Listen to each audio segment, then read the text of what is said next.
Good afternoon, everyone.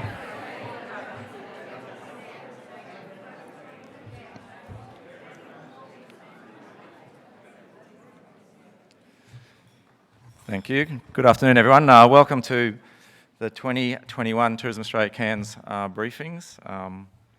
Thanks for taking the time out of your day to come and hear us. It's been a while since we were up here, of course, and I wish we were all here in perhaps better circumstances. I know many of you know me, but if you don't, my name's Lee Sorensen from the industry team at Tourism Australia.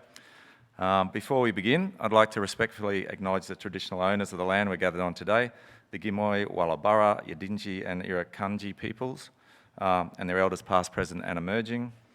And I'd also like to extend that respect to other Aboriginal and Torres Strait Islander people who may be present. Also pleased today to have some of our key partners here, important partners of ours, Tourism and Events Queensland, and my old employers, of course, Tourism Tropical North Queensland with Michael Branner and Mark Olsen. And I'd like to just say thanks to the team at TTNQ who've helped us with various parts of the event here. So the purpose of our visit up here is multiple at the moment. We have our board up here, the Tourism Australia board, who will be meeting tomorrow. They're currently out for milling around the destination. Pip and the team have been out today talking to the local media about a new initiative that we're rolling out around the country, amongst many other things. And of course we have today's briefing, which is all about updating you about what TA has been up to, and more importantly what we are up to going forward, and to give you the opportunity to ask some questions at the end. Our lineup today starts with Pip, our Managing Director, well known to many of you. Also well known to many of you, and following Pip will be Susan Coghill, our Chief Marketing Officer, and Robin Mack, our EGM for Commercial, who are going to tag team a marketing and partnership distribution presentation. And then again, importantly from us, or for us, from a partnership perspective, we'll hear from Michael and Mark from TQ and TTNQ. And then to finish things up, we're going to round things up with a panel where we'll have Mark and Michael back up here with Pip, and that discussion will be facilitated by our Executive General Manager of Corporate Affairs, Bede Fennell. And just on that note, as we go through this afternoon, we really want you to think about any questions you might want to ask. There's a couple of big elephants in the room, of course, in terms of JobKeeper not continuing and borders, which we'll ask some questions up front about. But we do want you to think of other questions that you may have for the teams. I also want to mention that our Executive General Manager for Industry Events, including, of course, importantly, business events, Penny Lyon, is in the room here today. Following this afternoon, we'll have some networking drinks and things, of course. And our Executive General Manager for Corporate Services, Mark Craig, and our EGM for Research and Strategy, Rob Dugan, will also be at those networking events, or at that networking event if you want to bail them up for anything. I'll look forward to having a chat with you through the afternoon, and following that, we will be sending out a survey after this on email just to get your feedback on the day today. And today's presentations will be available online. That's probably going to take us a couple of days to load them up and get them up on the corporate site, but they'll also be emailed out to you in coming days, so don't feel like you've got to take a lot of notes. So right now I'm going to hand over to Pip to get things up and running, but before I do that, we're just going to play a little bit of our marketing content for you, and then Pip's going to jump up, who'll then hand over to the other teams. So thank you, everyone.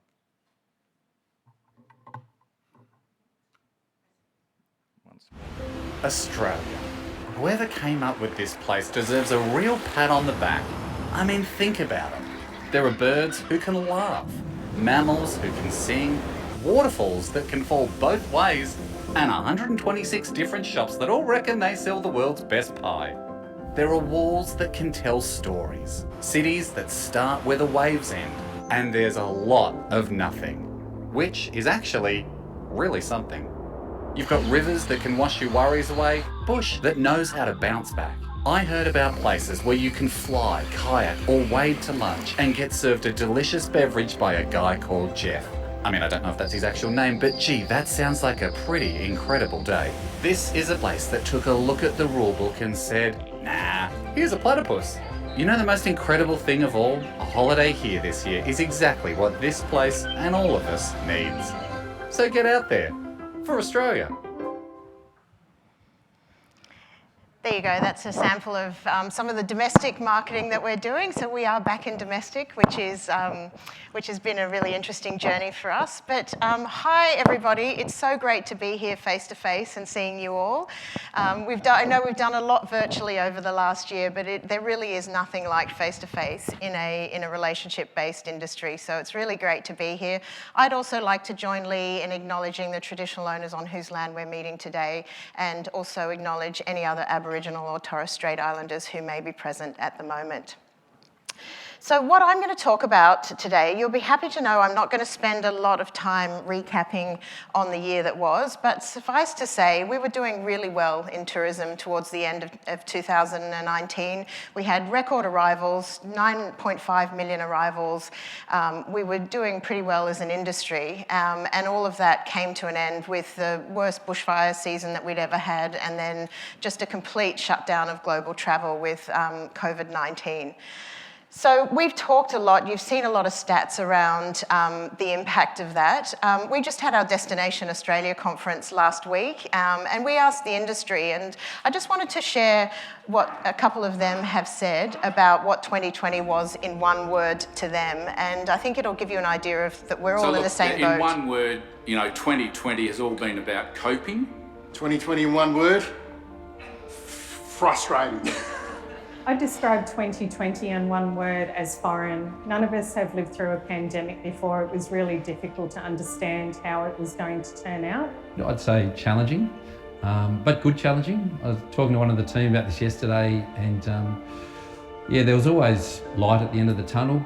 There was always hope that we were going to come through this period. It's opportunity. Having that amount of time just doesn't come along. So having time to be able to use for any way that you thought would be the most effective. 2021 word, I would say Zoom. Challenging. Relentless. Rediscovery. Auspicious. If I had to describe 2020 in one word, rubbish. Rubbish. Surreal, because watching the industry start to shut down for the first time, I never thought I would ever see that coming, and I never thought I would see some of the things that have happened. I think crisis would be a reasonable word. So we deal with it, but it's a crisis for many, many people. Sad. Challenging. Adaptive. For me, one word to describe 2020 is really just an awakening.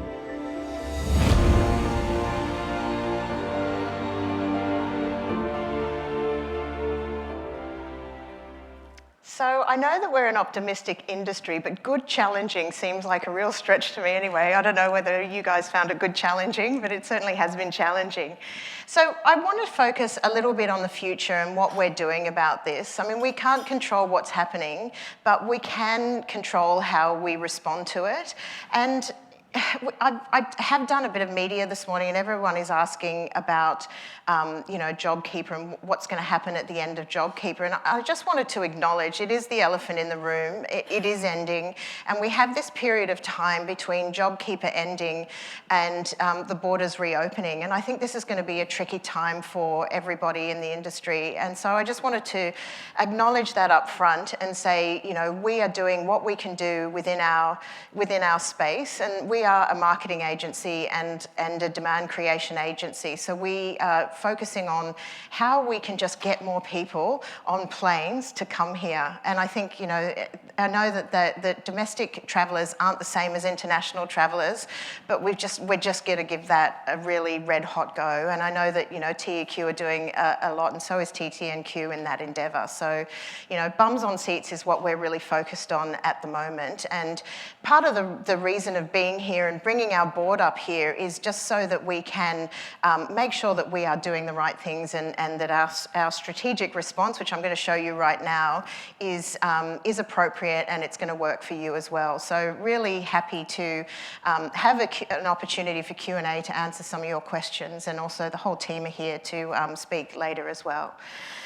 So these are our strategic priorities for 22.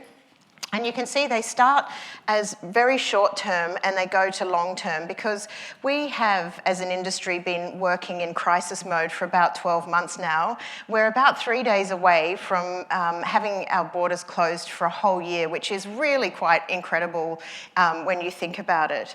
And so we have been really looking at where are the short-term opportunities, and for us that is in the domestic space, you know, and that there are a lot of Australians who want to travel. There's obviously some friction there, but there are still a lot of people who do want to travel. And so we have been focused on being as opportunistic as we absolutely can, but it's really important that we keep focused on the long term. And for Tourism Australia, that's about keeping the dream of an Australian holiday alive in all of our markets.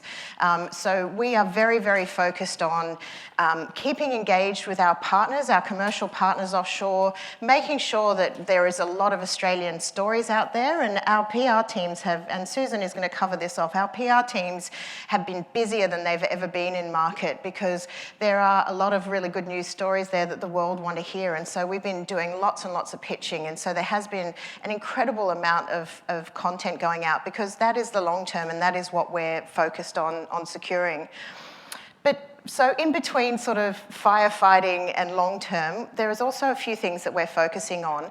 And one of those is distribution and aviation recovery. So we've gone from having a record 27 million seats coming into Australia every year to being 95% down. There is a trickle coming in. And as an island nation, it's really, really important that we rebuild that aviation. And given that all of the world's airlines are going to be smaller at the end of this, it's really important that we proactively work with our states, with our regional operators, with our airports, and to really make sure that we get the aviation footprint back that we need. And from a distribution point of view, they're in a world of pain as well. Our partners offshore are struggling for survival as well. And so we are working with them and trying to keep them engaged with Australia. And it's really been quite a success story. And Robin's going to talk a little bit about some of the levels of engagement that we've had with our distribution partners, but it's been really heartening. You know, we've done a range of virtual shows. Thank you for those who participated in them. We've done something like 29,000 appointments with people offshore when they can't sell us. So it's been pretty heartwarming to see that. Being a platform and support for industry, always a really important thing. You know, we are a platform to tell your stories, because you are the tourism, you know, you are the people who deliver on the Australian holiday dream. So being a platform for you has always been important. It's never been more important. And so I've got something to talk about at the end about that. Business events, it's, again, hugely important. 15% of our inbound business is business events. And those teams are talking about long-term bookings. So we're talking about 24, 25, 26. I just had lunch with the business events team or industry here, and they're all, you know, looking at forward bookings and, in fact, seeing some intrastate travel, which is really, really great. But it's really important that we keep focused on that market, just due to the long-term nature. In fact, being closed is almost a bit of a blip, because they're not actually looking at bookings in 2021. They're looking at further down the track. And then there's two pillars that we think are important. Telling our Indigenous story, and it's great that it's Queensland's Year of Indigenous Tourism. It's always been super important to tell our Indigenous story, and we've seen some incredible products coming up, particularly over the last decade. But we know that there's a huge amount of interest in our story, and it's just so unique to us. And so we've always told our Indigenous story, but we just think it's time to really double down and tell that in a really authentic way. And then the other one is around sustainable travel, and that was something that was becoming more and more important towards the end of 2019, and it really has, this crisis has accelerated that trend. And It's not something where, we're suddenly going to say you have to be a 100% sustainable business to work with us. That is not the case. We think that our job in the sustainability space is around telling your stories, because you're all working on some really great stuff, and it's our job to really advocate for that and tell our sustainability stories. And then just, what do we look like in the long term? And so to that end, we have always looked at historical data. We've got a lot of data there that talks about our past success and what markets are doing well and what people love about travelling to Australia. And all of that historical data is pretty much out the window as we're trying to rebuild. So we're really looking towards what sort of forward data can we use? And to do that, we have engaged with BCG, Boston Consulting Group, to really help us look at what are some of the recovery scenarios that we're looking for, just to help us plan as an organisation and an industry. And so they put together this model. It was quite a complex model. It had a lot of data inputs. It had quite a few assumptions in there about what the future might look like. And they came up with these 5 scenarios. And the first one, rapid normalization, is the vaccine comes in, we recover very quickly, we bounce back, a V-shaped recovery, they call it. And the worst case scenario being that the crisis continues, borders stay closed. And the difference between those two is that by the end of 2022, if we do a complete V-shaped recovery and we bounce back, we're only going to get to about 50% of pre-COVID levels by the end of next year. And in a worst case scenario, it could be less than 10%. We think it's going to end up somewhere between 2 and 3, which is we are going to have a slow and careful recovery. We do think that 2022 we will see some borders opening and that some markets will open, but we also expect that there will potentially be some friction still in travel. Quarantining may still be a part of the travel journey. So what can our response be if that is the case? And I'm going to share with you some work that's already out of date, which speaks to how much things are changing at the moment, because it was only November 2020, it was only 4 months ago, but since then things have completely changed. And so these 5 priorities have changed somewhat. But what we were looking at that point was there was going to be some bubble markets around 2 countries, our country and another one, who had eradicated it, and could we set up a green lane between those 2 countries. That's probably changed now. Now we're looking at the countries that have vaccination. So that, we actually don't know that. That's all rolling out at the moment. It's fairly positive, but we don't know which countries are going to be fully vaccinated first. But that is pretty much where we will probably find our green lanes coming. You saw on the weekend that there was talk of a bubble between us and Singapore, with the potential of people quarantining in Singapore before coming to Australia. We've been talking about New Zealand for a long time. We're hopeful that that's going to happen in the next couple of months. But beyond that, we're not sure. We really just have to see how the vaccination program rolls out. But we are very, very ready for that. The other area that we're looking at, and we have focused on working holiday makers, because we think that they are very resilient travellers. They come here and work, and we could all do with a few more workers. And also they're happy because they're here for long term. They're happy for a little bit of friction. They might quarantine. We've since extended that thinking a little bit to what cohorts would be prepared to quarantine or take a little bit of friction to get here. And so that is people who are here for a long time. So visiting friends and relatives who want to they're missing births, deaths and marriages. They want to reconnect. Business travellers, students, as well as working holiday makers. So we're still working on that cohort idea.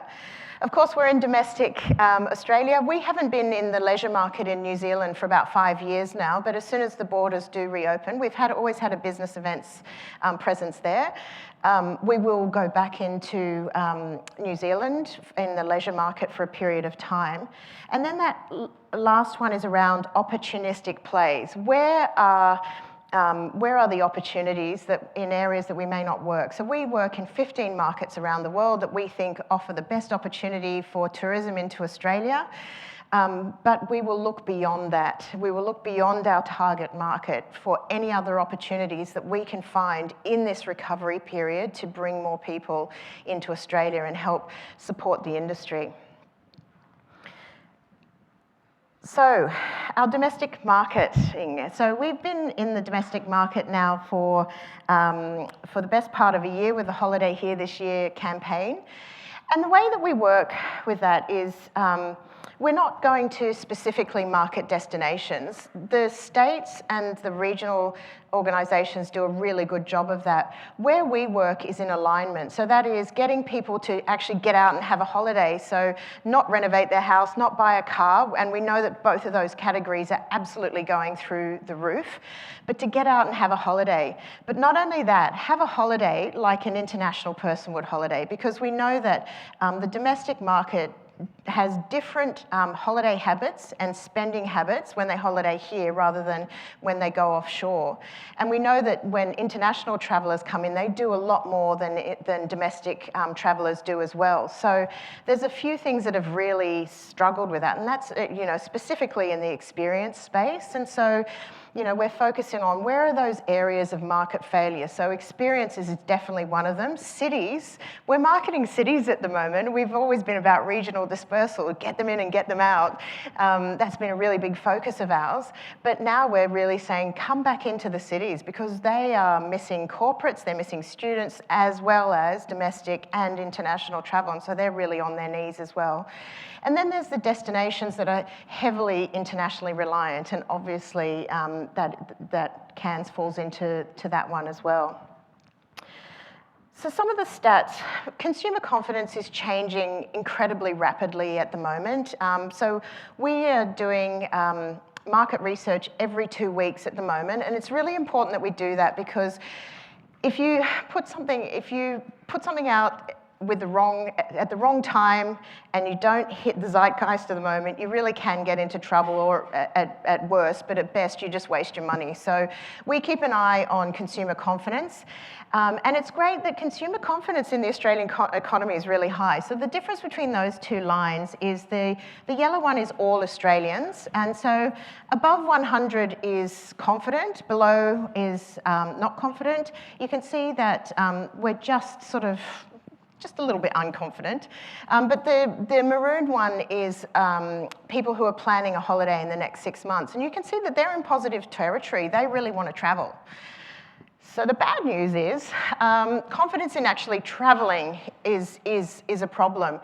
And you can see that it's been a bit shaky. And that shakiness is around borders. So we have found that people are still concerned about catching the virus when they travel, but they are far, far more concerned about getting stuck somewhere. And that's a problem for us, and that's a problem that we need to really work on with consumer confidence. The best thing will be having a nationally consistent approach. And it's not just our research. This is some research from the Australian Airports Association saying 52% of people find that that's a barrier, and Qantas have done some similar research as well. We also are keeping an eye on business events and actually how do we stimulate Australian corporates to travel. And you can see we've done 4 dips in the market, and people are looking to hold corporate events. And in fact, we were just talking about some intrastate events that are happening here at the moment. And so it's really important that we do get those events coming and travelling. And the good news with this is 66% of people plan to hold a face-to-face event in the next 12 to 18 months. So I think that's a real opportunity. People are sick of Zoom.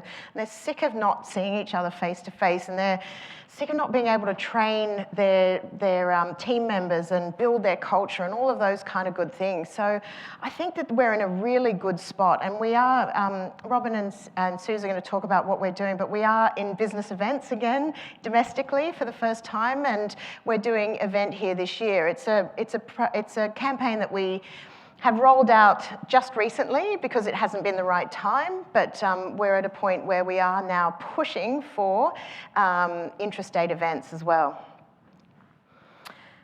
International. International is super important. It's a critical focus for us.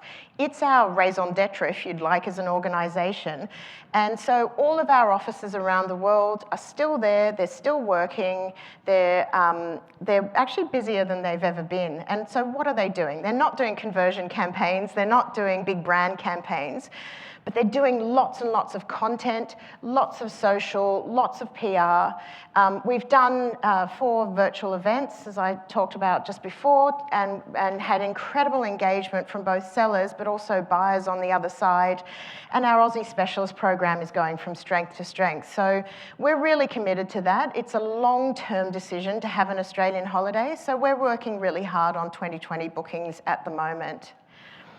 But I just wanted to talk, and Rob and Suze are going to talk a little bit about some of the specific activity that we're doing, but I just wanted to show you just some of the recent results we've got from our Consumer Demand Project.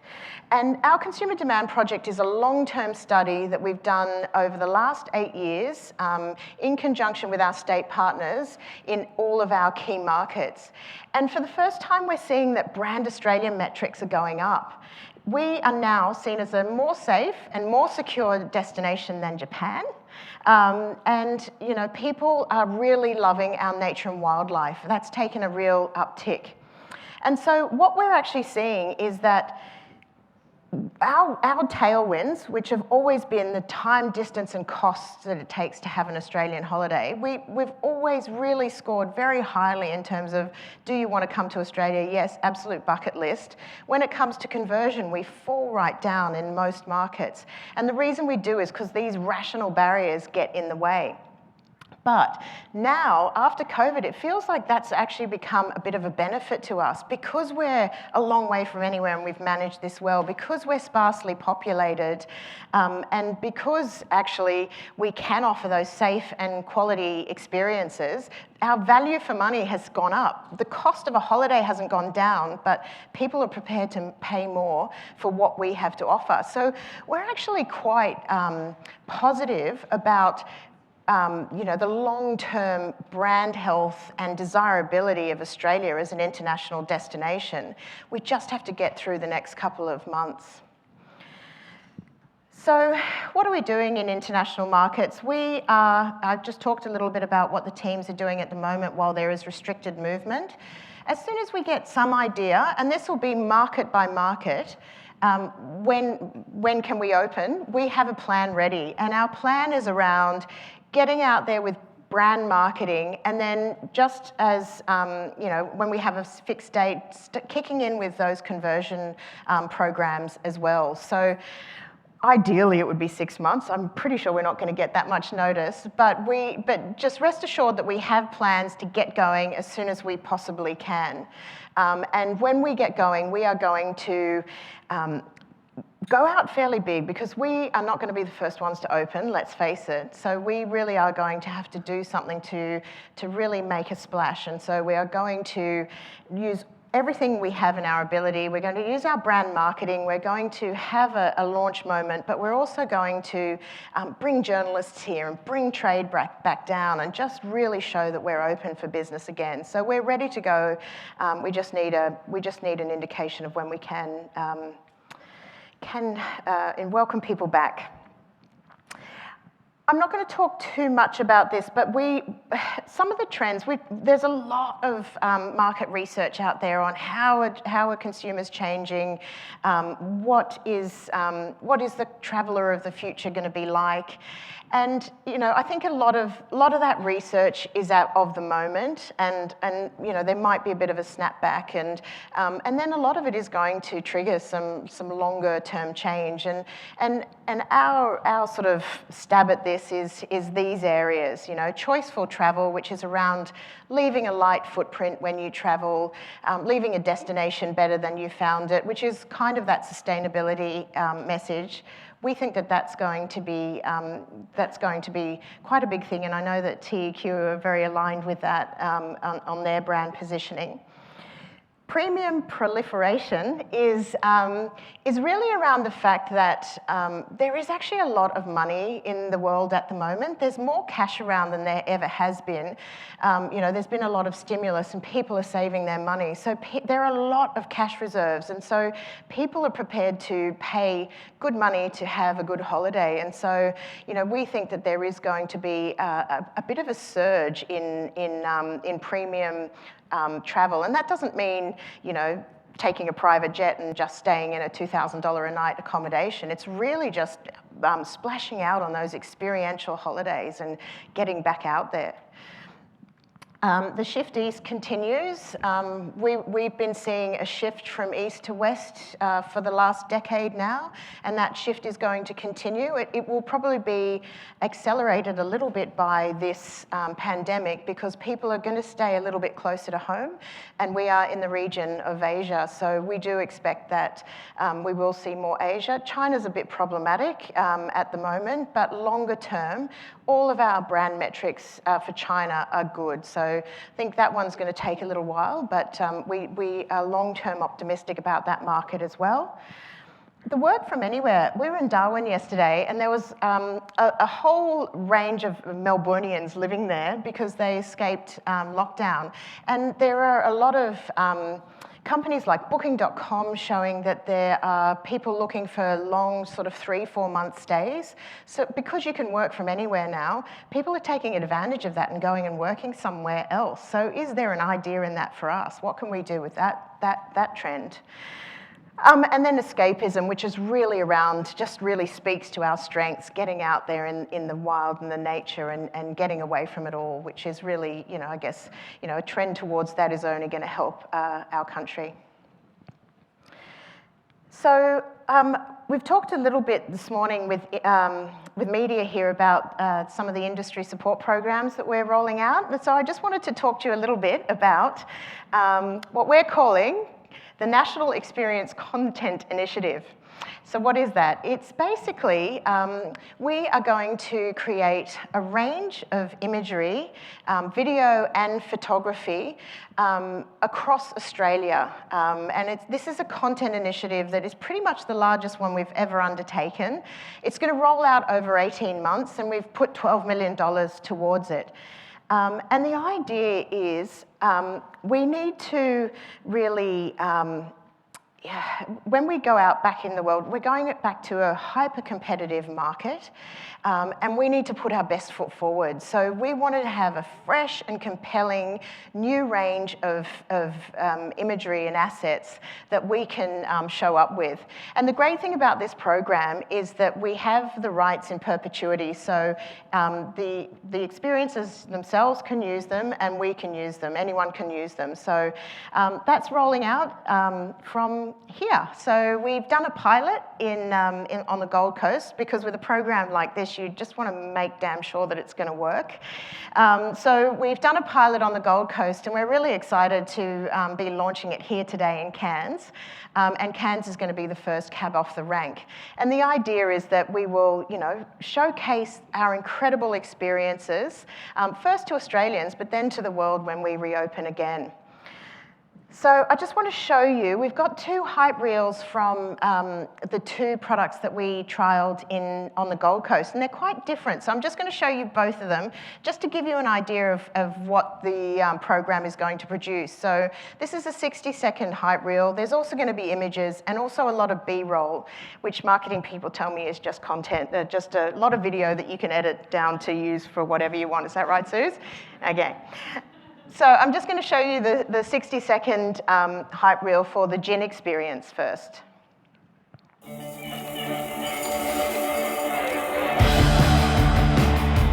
We built this distillery for one reason and one reason only, and that was to tell my grandfather's life story.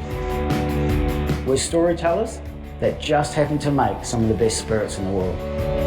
We're located here on the Gold Coast, just a 2-minute walk to North Burleigh Beach. Our distillery experience is a full experience. You get to learn everything about our distillery, how we make our spirits. You have a chat with some friendly people and you go home that night with your own 500ml bottle of gin that you've made, you've labelled and you've bottled. It's a true experience. You know enough after this experience to go home and make your own spirit at home. You learn that much. It's like an exploration. It will touch every sense that you have.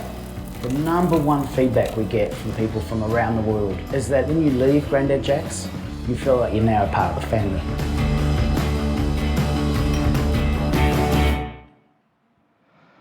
So there's going to be 1,800 experiences that we're doing in the first round of this. So the way that we're going to roll it out is we're going to employ local photographers and videographers to work to a style guide. So that's on OzTender at the moment. So if you know anyone around here who wants to work on it, it's on OzTender. I'm just going to show you the surf one as well.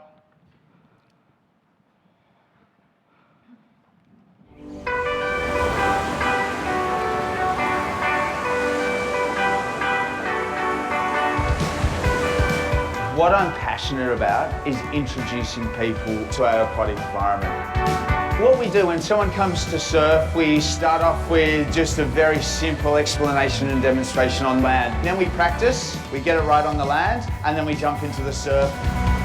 We're really lucky here in this little part of the coast where we've got a whole range of really good, high quality waves. One of the coolest things is just that look you see in someone's eyes and in their face when they've caught that wave, that first wave, they've jumped up nicely, they're riding that wave, and that's the stoke that is so cool to see in their eyes when it's just like, wow, we did that. They've now got that stoke and that love of doing something in the ocean.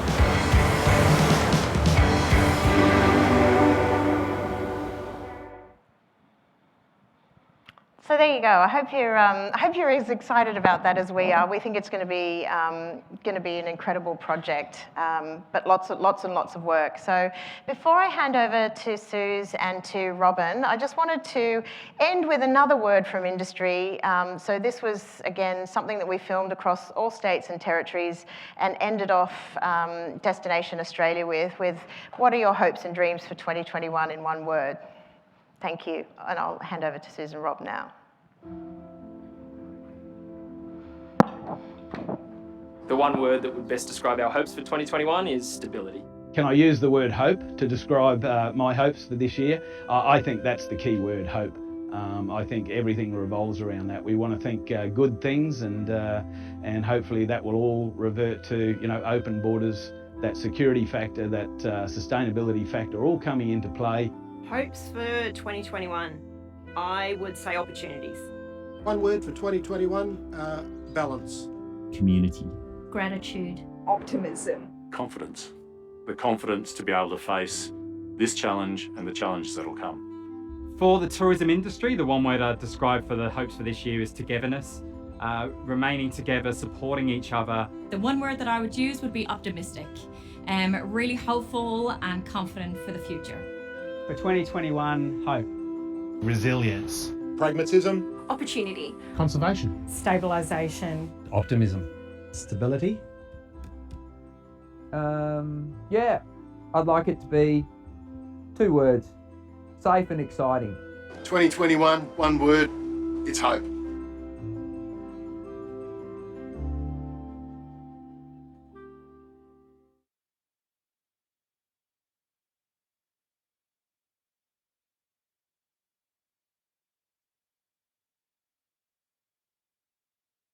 For 48 seconds, thank you.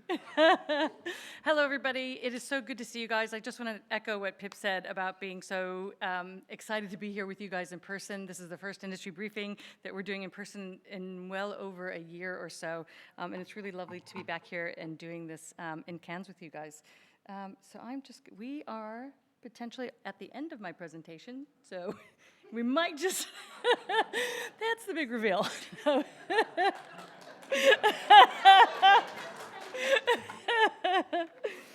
Okay, so yep, there we go. Okay, so today Robin and I are going to give you an update on our marketing and distribution. I am going to kick off, and Robin will join me in a moment. I think what we'll do first, actually, though, is talk about the domestic market. Let's talk about our own backyard. And in fact, let's talk about a domestic strategy, which Pip actually just spoke about far more eloquently than me, I think. And the truth is, no region in this country will understand the strategy more than the people in this room, actually.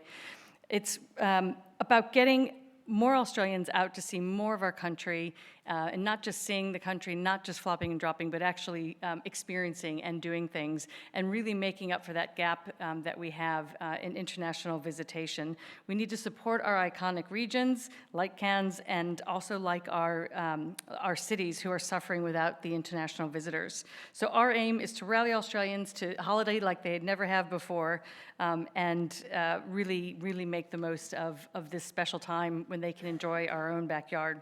So let's move on to what we've been doing and how we're trying to meet that strategy. So the focus of our recent activity, and this is really just the last 6 months or so since we've kind of started to be able to market again as the state borders opened, we're going to talk about it in 4 sections. So October, December, when we were getting people out planning, booking and traveling again. December and January, when we started talking a lot more about experiences. And then January and early February, when we were back trying to rebuild confidence after we had some state border closures again. And then in March, as you guys know, we've just launched our new cities campaign. So October to December, holiday here this year, planning for Australia. So why are Hamish and Zoe only planning for their holidays in this TVC? Truth be told, the reason is because we filmed this one day before Stage 4 lockdowns in Melbourne. We had actually planned to get them out on an epic journey, a road trip around different parts of Australia. It was going to be epic and heroic. And then we started having our state border closings, and then we had our regional closings, and then we were on the cusp of the city closings.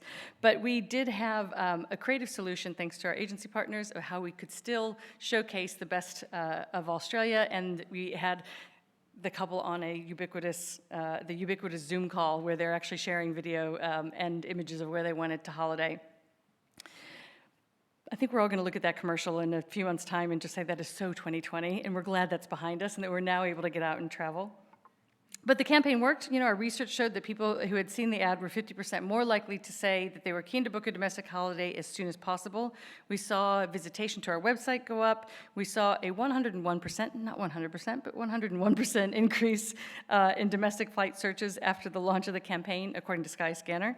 And we also achieved a significant amount of earned media value through our creative strategy of using Hamish and Zoe. And this isn't just about getting PR for a campaign. This is actually about getting additional PR and media coverage of domestic holidays and showing people how they can holiday here this year differently. But it wasn't just about large-scale awareness campaigns, although that is very important. We need to drive behavior change. But it was also about activity that was designed to help our domestic audiences plan their best Australian holiday. We know from research, knowing where to go and what to do can be a big challenge, even for us Australians. So we ran content partnerships like this with Broadsheet and Concrete Playground to give a greater depth of storytelling to help people plan. And we work quite closely with our STO partners and our RTO partners to make sure we're focusing on the right regions. So getting into December and January, we focused on experiences. We wanted to get people out doing stuff, so not just having that flop and drop holiday. So thinking about Christmas, we wanted to leverage that moment when people would be buying gifts for their friends and family. And we wanted to encourage them to think beyond the typical boring Christmas gifts, you know, socks, candles, ties, or whatever. We wanted them to instead give experiences, particularly in a year like the one we've had. Experiences mean so much more than material things. I personally love this activation because the media strategy behind it was so clever. You know, we bought media in retail spaces, so when people are out shopping like this one, you know, at the Big Meyer store in Sydney, we were intercepting them while they were ready to go buy something and hopefully convince them. And we did that through all of our media channels. We were buying in online gift buying guides and the like. But then we also know that a multi-channel campaign is far more effective than any single channel. So this campaign, it was about outdoor, it was about print, it was digital, it was social, it was radio, and we did have TV integration as well with the Today Show and with the Delta Goodrum Christmas special. So if any of you guys saw that, they talked a lot about holidays and experiences. But we also didn't want to stop there, because once Christmas was over, we still wanted to talk about experiences, and we knew that there would still be a lot of people on holidays. Not the people from the northern beaches of Sydney, obviously, but everybody else was going to be on holiday.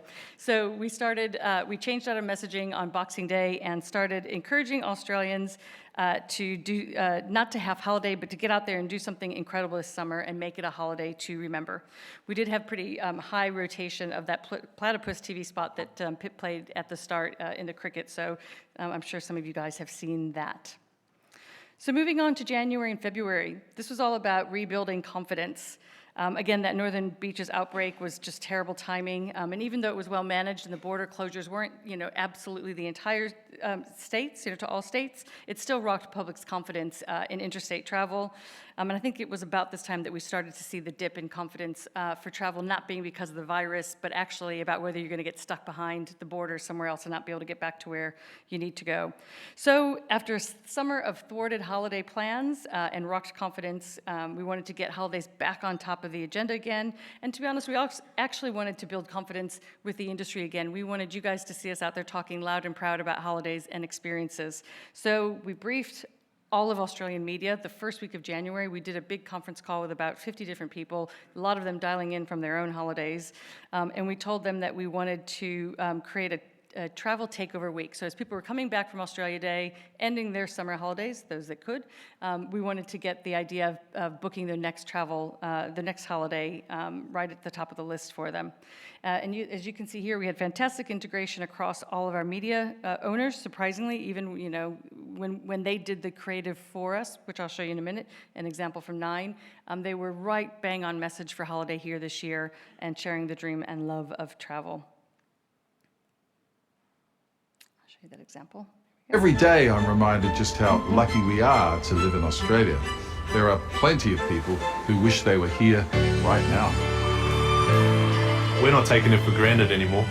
Whatever happens, we're holidaying here this year, and we want you to do the same. We're all back at work, but we're back at work in the best place in the world. So it's time for us to start dreaming of where to explore next. I've always wandered across the country by train. Now the biggest decision is which way to go.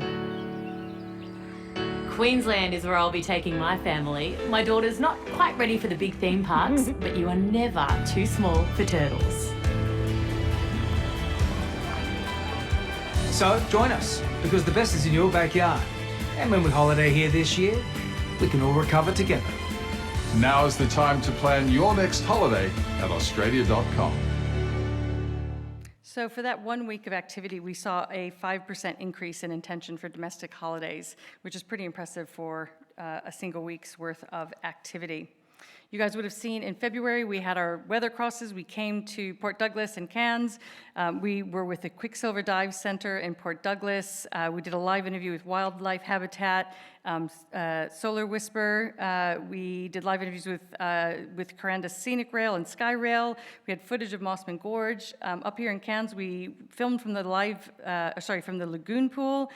We did live interviews with Brett's Outback Adventures. We had some pre-record activity with Sky Park Big Swing, Sky Park Bungee, and we did a live interview with Prawn Star as well, which is on my list of things to do this week while I'm here. So yeah, it's been a really great program for us, and that local activation, local engagement has been really, really powerful. So moving on to March. So March is all about driving demand back into our capital cities. As you know, these guys are really hurting without the international visitation. They're hurting without the business travelers and the conferences, et cetera. So our focus then was to roll out the next Hamish and Zoe TVC, which many of you guys would have seen that we launched at Destination Australia 2 weeks ago or so. And the initial results have been really strong. We've seen, again, another uplift in Skyscanner searches for capital cities of about 53%, an increase in traffic to Australia.com marketplace pages as well. And importantly, we've had that earned media coverage again, thanks to, again, the creative strategy of having Hamish and Zoe out there talking about enjoying our cities again. And the number has actually increased again since I created this slide. It's now up to 5 million in earned media coverage. You guys might have seen the editorial coverage that we had in Escape magazine over the weekend in all the big News Corp papers. So that is trucking along really nicely, but we also wanted to make sure that we also did include Cairns in this as well. So we've got some really powerful, actually, social media activity. So I'm going to click the first one, a little bit of a planner.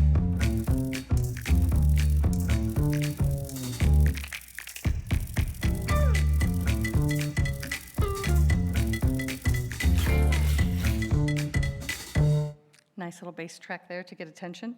And the Instagram stories that we've started rolling out as well. So these destination guides, the Cairns and Surrounds destination guide, this story attracted over 1.4 million impressions and generated over 1,500 direct leads through to the featured industry social accounts as well. So these are working really strongly for us. We're going to keep doing these type of destination guides. We're going to be loading these up into our Instagram account, where we'll be organizing these by state. So we'll continue to get a lot of mileage out of this.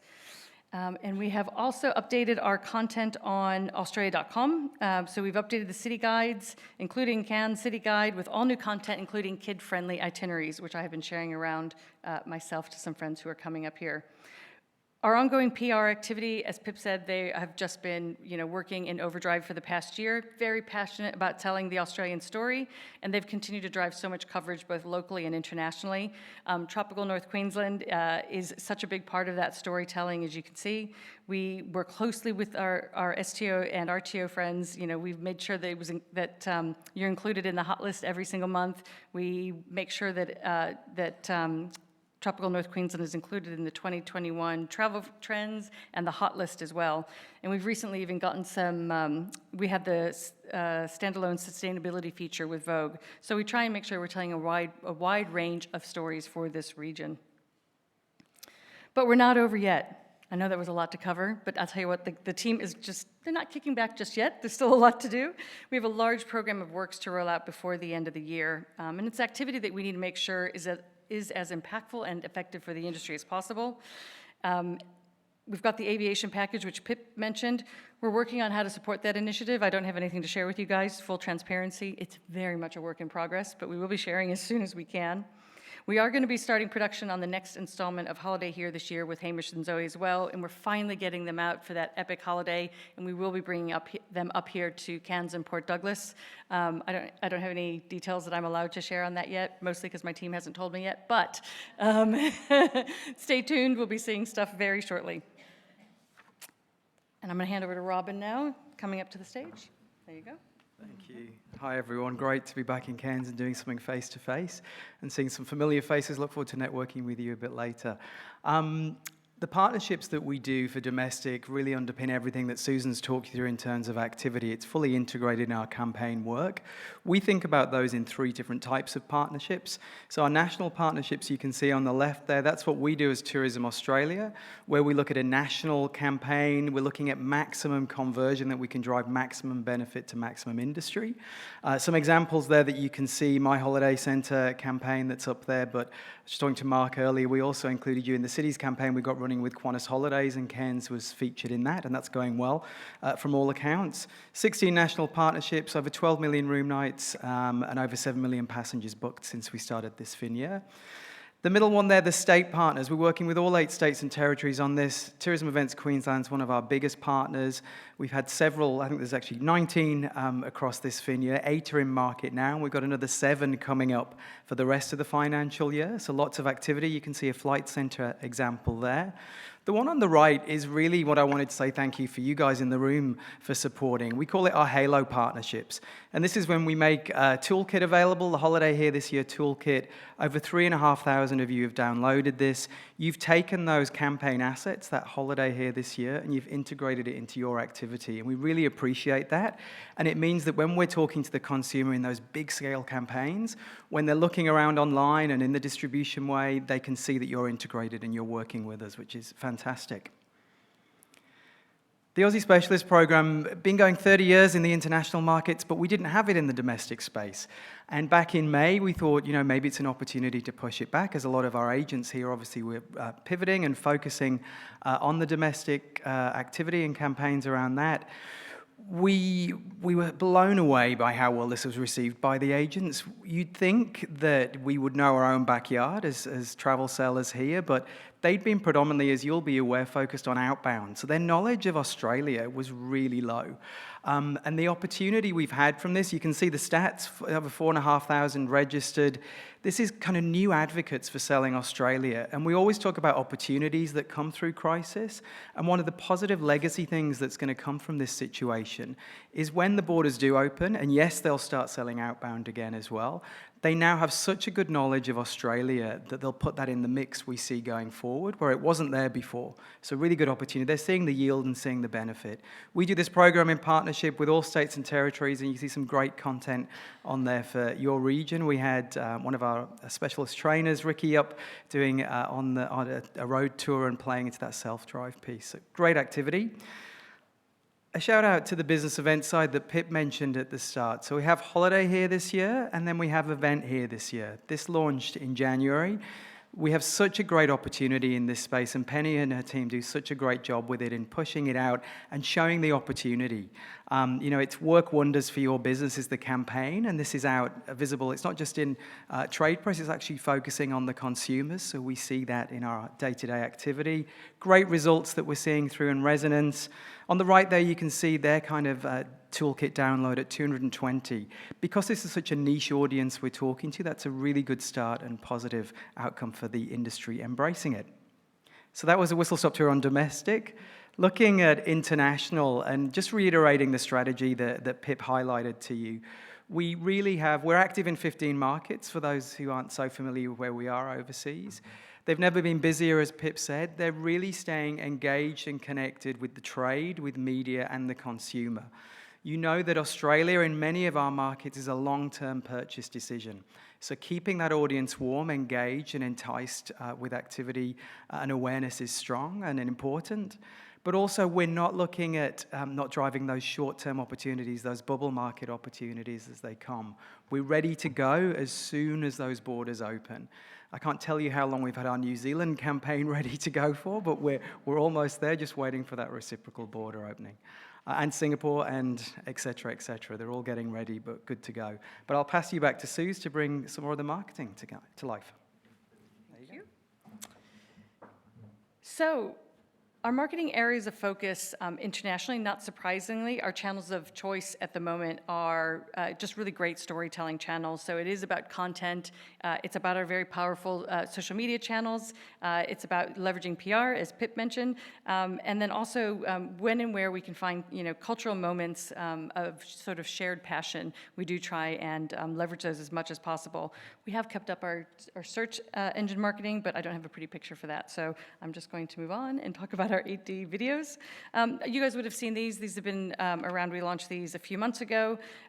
These are the immersive surround sound audio videos that let you enjoy the rich colors and audio experience of Australia. These videos have had a reach of well over 200 million. And we've gotten amazing PR coverage from it. And we're actually even thinking about what a second phase of this activity might look like. We also have our long-standing UK content partnership with The Telegraph, something that we do in conjunction with our STOs, and it's been a real winner for us in this market, and it's something I think we're going to look to replicate more across many of our states. But this is where we develop content, telling the all of Australia story, and our state partners come in and activate with additional content and campaigns driving results for their individual regions. And again, with the results, as you can see there, the 14% uplift in intent, the additional media value that we get out of it, it's a really powerful program, and we think it's a great template going forward. Social media, as you guys know, this is a real area of strength for TA. We've got really strong channels. Our social media channels are the most followed destination, or NTO, globally on social media. We have a combined reach of over 16 million across all of our channels. We organically reach 3.5 million people a day with more than 1.5 million people engaging. So that's not paid activity, that's just organic activity. And you can see from a few examples here that tropical North Queensland's unique nature offering, it really resonates with our followers. And it's the coastal beauty, the lush rainforests. This type of content really just pops in our channels. This shot of Trinity Beach had for example, had an organic reach of 880,000. So please do share your content with us. We do love to amplify your stories. We're focusing on sharing the diversity and breadth of the Australian experience. And while we will continue to post, from time to time, the well-known and well-loved parts of Australia, we really do want to show our fans sort of the unexpected, uncovering local and hidden gems and special spots that maybe they've never heard of. But for us to do this well, we need the help of locals, so we do need you guys to share with us. So if you can please post on your own profiles, include our hashtag, hashtag #SeeAustralia, any of that unique content, and we'll try to reshare it with the world. Of course, being timely is key. If you capture something that's particularly newsworthy or unusual, such as a cassowary strolling past. I love cassowaries, one of my favorite animals, actually, possibly my spirit animal. Beautiful, quirky, unique, a little bit dangerous. I like to think, I don't know. Or it could be a nature experience, Barren Falls after summer, then please post and tag us as soon as you can. Events are a big focus for us this year. Again, whether it's, annual nature events like coral spawning, and these things always impress, or it could be planned bookable events. Please do let us know. We'd love to be featuring more of this content. PR, again, we've talked about PR, but I'm just going to mention again that they've just been working their socks off. They have developed over 30 in-depth media pitch packs covering things like eco-friendly holidays, isolation trips, Aboriginal tourism experiences, all of which, this and more, all of which TNQ does feature heavily in for us. A couple of examples here on the screen here of where we managed to garner 76 million plus in earned media value over the past year. A few examples here from Germany and China, and I think the US with Lonely Planet. We're about to do a Lonely Planet series of videos as well. The Cairns Daintree Great Barrier Reef one will be coming out on April 1st, so keep your eyes out for that.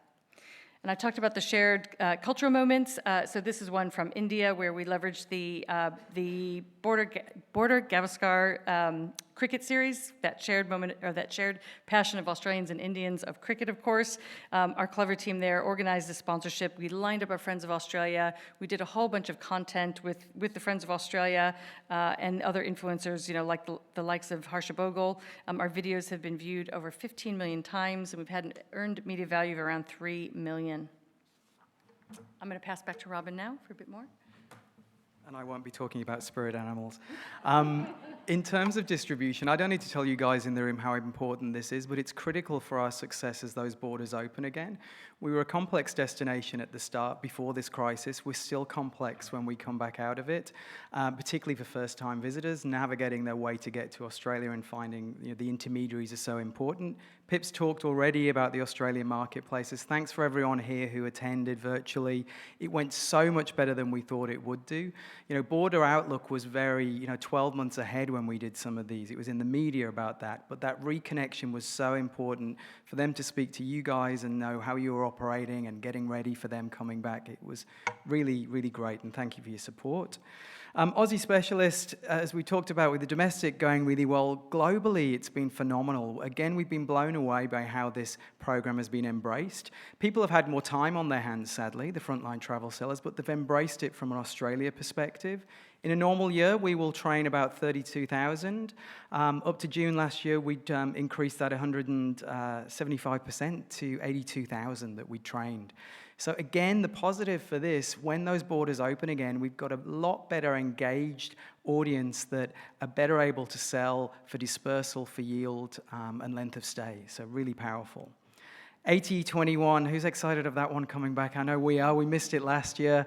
And applications close this Friday, just an FYI. But we're going to have a reimagined ATE face-to-face in Sydney from a domestic buyer perspective, and we're bringing luxury specialists in, as well as Aussie specialists, so really mixing it up. And then virtual for our international engagement comes in 10 to 17 June. So hope to see most of you there. And then the last one from me is just how we can support you. There's tools that are available. I've talked about the Holiday Here This Year toolkit, the Trade Resources Hub, which has a lot of the content Susan's shared, brand and imagery. You can all access that free of charge, of course, Insights, and the Aussie Specialist Program. I'll just hand over to Suze to close, but what I will say is that rest assured that we'll be ready to go in all our international markets as soon as those borders open. Thank you. Did you just call me Clues? I did. Okay, so look, just quickly, you guys have already seen this slide, so I sort of lost my thunder at the start of this, but I just wanted to give you confidence that whilst we are working incredibly hard on the short and medium term, both domestically and internationally, we do have our eye on the long game, as Pip said, thinking about our job for driving the international visitation, again, as soon as those borders are ready to go. We have a very robust body of work that we're doing to understand our consumers in market, our competition in market, destination branding, to understanding how marketing is changing in a post-COVID world, and making sure that we are as relevant and as compelling and as powerful and competitive once our borders do open.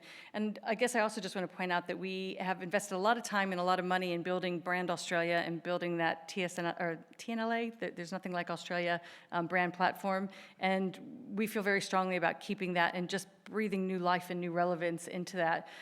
So lots more to come on that, stay tuned. But I just wanted you guys to know that there's a lot of work happening behind the scenes in thinking about all of our futures.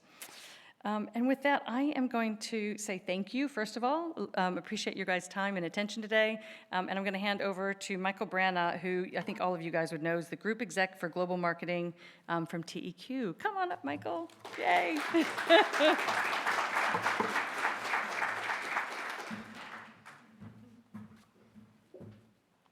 Bring these slides up here. Fantastic. Good afternoon, everybody. It's really great to be here today. Spirit animals, Susan. I was just thinking about that before as you were talking about it, though, and recollecting on the fact that we were working on a piece of content a week ago, and it was a piece of destination content for the region here, which really specifically focused on Cairns, and it was beautiful. It was great. I looked at it and went, just needs a cassowary. All right? And that was it. It just needed a cassowary. So what did we do? We put a cassowary in it, of course, and it just looks so much better. Love them. So good to reconnect on that story. I'm going to try and not spend too long talking this afternoon. I know how important everyone's time is and how important drinks are as well afterwards. So and I would hate to get between you guys and a drink at this point in the day. But I do have to start by just acknowledging and emphasising what we all know, which is just how valuable tourism is to Queensland, and how valuable tourism is to this part of Queensland in particular. And there is probably no part of Queensland that has been more impacted by the recent pandemic than this particular region. And if you look at those numbers there, you look at the value of the industry, you can absolutely feel what it's like to be here today, and all recognise just how important it is to get recovery underway and to really focus on what the future needs to look like. And that was one of the things we did very first out, probably 9 months ago now, even 12 months ago now, when we first started to walk into this world of what the pandemic was. And the question for us was around, what do we want the outcomes to be at the end of all this? As the STO, what are the things that we want to focus on, and what are the things that we think are going to be most important to focus on to ensure that we do have a strong, thriving industry into the future? To not only ensure that we do everything we possibly can to sustain the industry during the pandemic, but to ultimately come out of it thriving. And we identified these 4 things that are going to be, that were critically important to us. When we get out of this, we've got to continue to grow our market share. In an environment where we can't necessarily manage the OVE, the one thing we don't want to be doing is losing market share during this time. So making sure that we have our eye on maximising and growing whatever market share is there has been one of those most critical aspects of it. Minimising the OVE loss, doing everything absolutely possible to ensure that we turn our attention and our focus to being incredibly conversion focused in all of our activity and driving every possible bum into a bed we can when the opportunity is there, to make sure that the loss is absolutely minimised. And doing some of the things that Susan and Pip and Robin have talked about as well today, trying to get domestic travellers to do a holiday like an international traveller would, which is absolutely critical. To make sure we've got our eye on rebuilding aviation capacity. We know how battered the aviation industry has been. And in a state with 4 international airports, we feel it more than most because of that. So being in a position to be able to be there on the front foot of rebuilding aviation capacity, not just into the main ports, but into all of our ports into the future is critically important as well. And finally, managing and having a positive brand image and reputation in the marketplace. As Pip highlighted, nothing is going to set Australia, Queensland, and tropical North Queensland up for greater success in the future than a really positive brand perception moving forward. And all the ingredients that the world is looking for exist here, in this region, in Queensland, and in Australia. So we feel really good about that. To manage that and to focus on that, as an organisation, we then identified 6 key strategic priorities to organise ourselves around and to identify the key projects of work that needed to take place underneath all of that. They were stakeholder and industry engagement. Hopefully you recognise the work we've done over the last 12 months in keeping you informed, the updates, the regular communications, and being there when you wanted to talk about any issues, needs, or opportunities in the marketplace when they arose. Driving consumer demand, and I'll dig into this a little bit more in a moment, but being really focused on maximising every single opportunity to generate demand within and into the state where it existed. Bringing back a world-class events calendar. Queensland is famous for events. We have so many incredible events, major events, small events, regional events and community events across the state, that making sure that we can bring those events back and develop a really strong events calendar into the future is super important, because we know how important and what a big role events play in driving visitation, particularly into a state like Queensland, which is so dispersed. Experience design. What do we need to do to ensure that we meet the expectations and needs of future travellers is incredibly important. So a whole piece of work, and hopefully you've already seen the work we've done around experience design and the recent experience design toolkit that has been released, to help you all and to help everybody understand how do we meet and exceed the needs of customers today and into the future, and ensure that when they walk through our front doors that we deliver an exceptional experience to them that leads to really positive advocacy and word of mouth. More business, more business, more business into the future. So that experience design has been a really key focus for us over the last 12 months. The aviation access and capacity, as I've talked about, the notion to be able to really rebuild that. And importantly, the work we do around strategy and research, like Tourism Australia and like Mark here at TTNQ, trying to get our heads around the data, trying to understand the insights, not being able to rely on the past, because the past just doesn't really seem to matter anymore. It's about the future now. And using our best intuition and sometimes a little bit of gut instinct to take some bets on where we can lay our money and lay our goals for the future has been a really key part of the work that we've done. If you dig into the marketing side of things and that consumer demand focus, it's then about how do we operate at 2 speeds. How do we organise ourselves as an organisation, but also more importantly, how do we deliver work around 2 different speeds of recovery, the now and the future. And we've done a lot of work internally to basically break our teams apart to make sure that they're not distracted by either, that we have a team that's really focused on making sure that everything we need to do now to generate demand in the short term is being met. And then another group of people, no surprise, some sitting in our international markets where they're unable to deliver demand in the short term, focused on getting ourselves ready for the future, focused on identifying and building those market re-entry plans, focused on understanding what consumer needs will be, focused on developing activity, campaigns, content, importantly, for the future. So as when markets do start to reopen, we're not behind the 8 ball, we're not scrambling to get ready to go, we've actually got a market re-entry plan in place. And to do that, we really focused on key priorities. Growing our share of domestic travel, not letting people escape the state, but trying to get as many people as we possibly can into the state as well. Sounds like a bit of a contradiction when you think about some of the other states also trying to steal Queenslanders, and we're like, no, you can't have them. That's basically the attitude we wanted to take. You can't have them, but we'll have yours, thanks. Having a dominant share of voice in New Zealand when it happens. Yes, we've been ready for months now, and we still are ready. And as soon as the light turns green, we are ready to go into New Zealand with more activity than we've ever gone into New Zealand with in the past. Again, recognising the attractiveness of this region and the rest of Queensland to New Zealanders and the opportunity to provide New Zealanders with an alternative destination to some of the other tropical destinations that they are very keen to travel and that borders will prevent them from travelling to in the future. So a great substitution opportunity out of New Zealand that we should really lean into really heavily in this region. Develop that rapid market reopening model. Get ready for international when it happens. We may not be able to control which market, but we'll certainly be able to control what we do and have a plan in place when it happens. Win in priority global consumer segments. Again, will travellers be the same as they were before? Probably not, but we've got a clue about what those travellers may be and which people will start to travel first. So let's aim to win in those segments where we know that early international demand can come from. And the hints are right. Working holiday makers, solo travellers, confident people, people who aren't afraid to take a risk will be those early travellers that come back into the country, and we need to be ready to go out to market and capture them.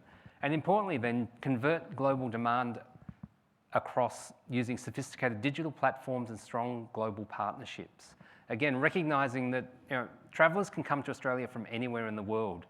Just because we don't have a presence in a market or just because that market isn't in our short or long-term vision shouldn't exclude us from the opportunity to market to them if we can identify them through digital platforms and then convert them through strong partnerships across the globe as well.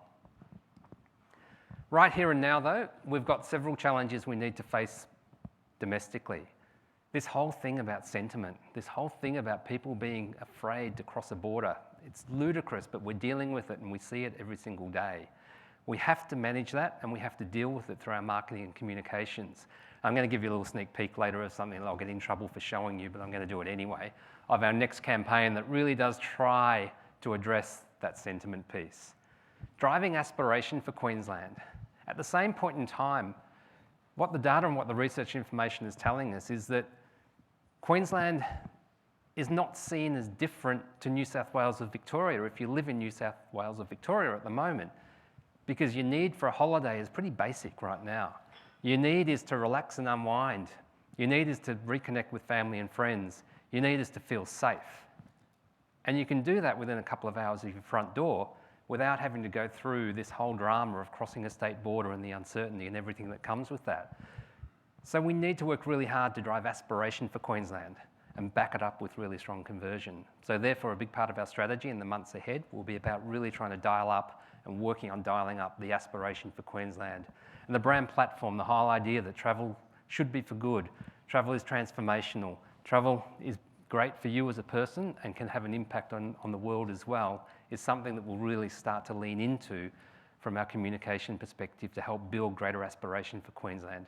Because we know, again, Queensland and this region in particular has so many of the needs that travellers have moving forward that we're in a great position to take advantage of that. International travel is coming back, but not in the way we wanted as well. What we're seeing is Australians are looking forward to going overseas again. Our friends at the airlines don't help that when they publish the articles that say they'll be on sale for flights departing in July or in October. And that builds an expectation amongst Australians that they may be able to leave the country sooner than they think. We're probably a little bit more realistic about that and what it looks like. But if you're somebody sitting at home and you've a frequent international traveller, that's an appealing idea. So again, we need to do everything possible we can to focus on driving short-term Australian holidays into Queensland through our marketing activity, to avoid this idea that, I'll delay that holiday, I'll delay going to Queensland because I might be able to head off over to Bali in the next 6 months. It's not going to happen, but people are starting to think that way, so we really need to lean in and address that. And the competition for hearts and minds will be fiercer than ever. We know that, and we see it already. Our STO partners, other international destinations, everybody is fighting for the same share of the consumer. And then Harvey Norman comes in over the top of it, and Bunnings and everybody else, all battling for the same dollar too. Yes, there's lots of money washing around in the community in the moment. Yes, there's a lot of money that is in the community as a consequence of international travel being restricted, but it's not all washing back into the domestic travel industry. We need to do everything we possibly can to capture as much of that. The focus domestically is across these 4 things now. Over the coming months, that continued focus on intrastate activity, driving demand for the destinations within Queensland, focusing on the destinations and focusing on really strong partnerships with our retail and trade partners to get people to book and get people to travel. cut through in the interstate markets. As we know, we need to rebuild confidence in interstate markets. We also need to cut through to overcome that inertia of the fragility of the idea of crossing borders in the short term, but also the aspiration of going to a place like Queensland in the long term as well. Continue with a strong conversion focus. As Robin said, we've done over 19 retail partnerships through our TA partnership this year. That's on top of the other 20 to 25 we've done on our own as well. I don't think we've ever been busier from a retail perspective, but it's produced great outcomes and it's driven terrific results. Our retail partners that we have been working with, all of them talk about really strong results. You know, yes, it's not like the world was once before, but when they look at the results that are being driven, they're exceeding the expectations and well beyond what we even thought may be achieved, which is great, and it does speak to the appetite of domestic travellers to come into Queensland and experience our amazing experiences and regions. And build that aspiration for Queensland. The Travel for Good brand platform, how do we start to activate that? And how do we then start to change the dialogue of what Queensland is all about, to run again at 2 speeds, to be really aspirational and very conversion focused behind that. The Good to Go activity will continue.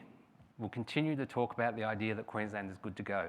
It's been incredibly effective for us over the last 9 months, and we've seen amazing results. Since it's launched, I think we've seen over $3.8 billion in revenue and 25 million room nights attributed to the time in which his campaign has been in marketplace. So really strong outcomes there. For the foreseeable months, it's about intra and interstate with this message. It's about dialing up the theme of booking confidently and booking and travelling safely. You know, never did I think we'd actually be in a place where we were in marketing a tourism destination talking about travelling safely and booking confidently, but all of a sudden we are, and I'll share with you in a moment what that looks like. Multiple retail partners again. I think we've still got something like 15 retail partnerships between now and the end of this financial year to go. Broad spectrum of media, as Susan highlighted. You know, it's not just about one play, it's about reaching consumers across multiple media channels and making sure that events are a key pillar of that communication message too. This is a bit about what that approach looks like. You know, it's about taking people from dreaming all the way through to booking, from working in the higher level of the funnel with more aspirational marketing activity and more deliberate major media platform activity, capturing that intent through various channels and ultimately converting them through partnerships and places like Queensland.com as well. Queensland.com has formed a significant part of our digital transformation over the last 12 months as well. Back in April, in the middle of the pandemic last year, we launched the new Queensland.com. It was actually quite good because it gave us the opportunity to really focus on what we wanted out of that platform and to spend the time to get it right. Really pleased to say that in the time that Queensland.com has been alive and live in its new format, we have had our biggest 2 months ever since the launch of Queensland.com in terms of unique traffic to the site in January and February this year. So really strong outcomes, really strong results. Over 750,000 leads to industry off the site since it launched in April last year. Again, a really strong result. And we'll see something like 8 to 9 million unique visits this year to Queensland.com from our domestic audience, which makes us a significant player in the audience space through this platform and gives us an incredible data asset to really maximise through the ability to do personalised advertising, gain insights and generate knowledge to share with our industry and partners around how to improve everybody's communications as a consequence of that. Last week, holiday dollars. Who would have thought we'd be in the voucher business? But what a great outcome. What an amazing outcome. You know, a true partnership between TT&Q and Mark. Thank you so much for the way that you came to us and came to the party with this opportunity. You know, without that partnership, it just couldn't have happened.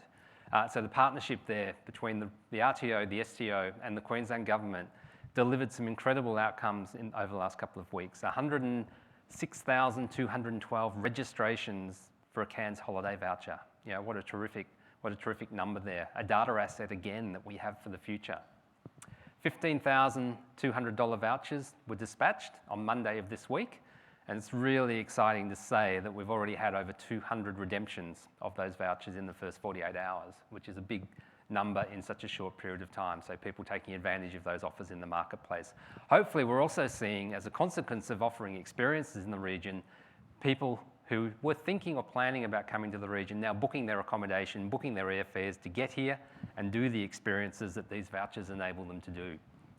Over 100 participating operators, and as I said, just a real true partnership there. As we move into Easter, the same things play on the back of our minds that we've got to be considerate of. Travel intention is in line with 2019 levels, which is great. So both intrastate and interstate, people are saying they've got roughly the same travel intention as they did have at this time last year. But the real focus from consumers is on intrastate travel. Those borders and those border issues still play a role in people's minds when they're thinking about what Easter looks like this year. But couples and families, in our research we did a couple of weeks ago, are telling us they're the most inclined and most looking forward to travelling and getting away this Easter, which is great news. But they're also saying their lead times are really short. They're also saying they're going to leave a lot of these big, heavy decisions till the last minute. But we also know that a lot of parts of Queensland are doing pretty well at the moment and should augur well for this region with people looking for that last-minute break. Because if we have opportunity, if we have demand here, we have capacity here, we will see an influx at the last minute, which I think should do us all well at that particular time of the year. Other things to think about, ways to get involved. Please, be good to go. I can't ask for much more than that, but being good to go. Make sure you get your COVID-safe accreditation and documentation in place. I know most of you already have. You've had a long time in working in this type of environment, so I'm pretty sure you're all there. But once you have, make sure you go on to ATDW and tick the fact that you've done that, so as the good to go dinkus, stamp, whatever you like to call it, can be displayed against your ATW listing on Queensland.com. And also gives us the opportunity to make sure that when we're looking for content, when we're looking for stories around operators that are good to go, we can identify that you are good to go as well. Focus on the ATDW listing. Make sure it is up to date. There's been a lot of messaging in the marketplace over recent weeks around updating and refreshing ATDW, particularly with the holiday voucher program. But I can't speak more highly of the value of ATDW in terms of our ability to use that as a principal platform to drive leads to industry through Queensland.com. Our lead to industry through Queensland.com is a lead that comes direct to you, and therefore it's really valuable. And as I said, over 750,000 of them in the last 9 months. So, an incredibly important platform, and ATDW being the key to that. Online holiday deals as well through ATDW. Publish them. We see huge amounts of traffic. It's the highest trafficked area of Queensland.com are the online holiday deals. So if you're not uploading online holiday deals to Queensland.com, there's potentially a missed opportunity there. So really encourage you to look to that as a way of generating some additional bookings at this particular point in time. Retail partnerships. Talk to us through the likes of iMate about the different retail partnerships that we have coming up, and we can let you know all those different retail partners that we're working with and provide you with the information to connect with them if you're not connecting with them already. Social media, same as Susan and same as Mark will say, make sure you're using the correct hashtags, make sure that you're finding those interesting, newsworthy, different, exciting angles that you can share with us, and we can look at them for the opportunity to then further on-share through our own social media platforms and channels. And those news story ideas as well for our PR and publicity teams who are always looking for those new angles, those character-based stories, the different stories. We saw today that there was an interesting marine life story that gathered a bit of attention on the reef, and we've already had an inquiry from News Corp about seeking some more information about it. So those little things just gather traction really quickly. So just remember to share those with us, media@queensland.com, because they do play a really important role in what we do. And as I said, I would get to a point where I was able to share something with you, and I'm going to get in a hell of a lot of trouble for this from my creative and content director, who will kill me for showing you something that's only 80% right yet. But this weekend, we do launch our next phase of the Good to Go campaign activity. As I said, a broad media campaign across multiple platforms, but everybody always likes to see the TV ad at the end of the day. So you are going to get a very exclusive sneak peek at the ad that goes live this weekend. As I said, it's not quite finished yet. A bit of work still to be done on blue sky and a few other things and making it look as beautiful as it possibly can. But I'd love to share it with you. It speaks to travelling safely. It speaks to Queensland's reputation as a safe destination. and it speaks to the fact that we're ready to welcome you. When we say Queensland is good to go, it's not just because a holiday here will do you the world of good. It means our tourism and event operators are ready to welcome you. G'day, Matty. With gold standard health practices. From deep cleaning to social distancing. And COVID-safe events. Plus, flexible booking options in case plans need to change. So book your holiday now. Yep, Queensland is good to go. There we go. So thank you. Look forward to any questions. Part of a megastar panel with Pip and Mark. I feel quite blessed to be up there with them in a few minutes. But in the meantime, I'll hand you over to Mark and leave you in his safe and capable hands.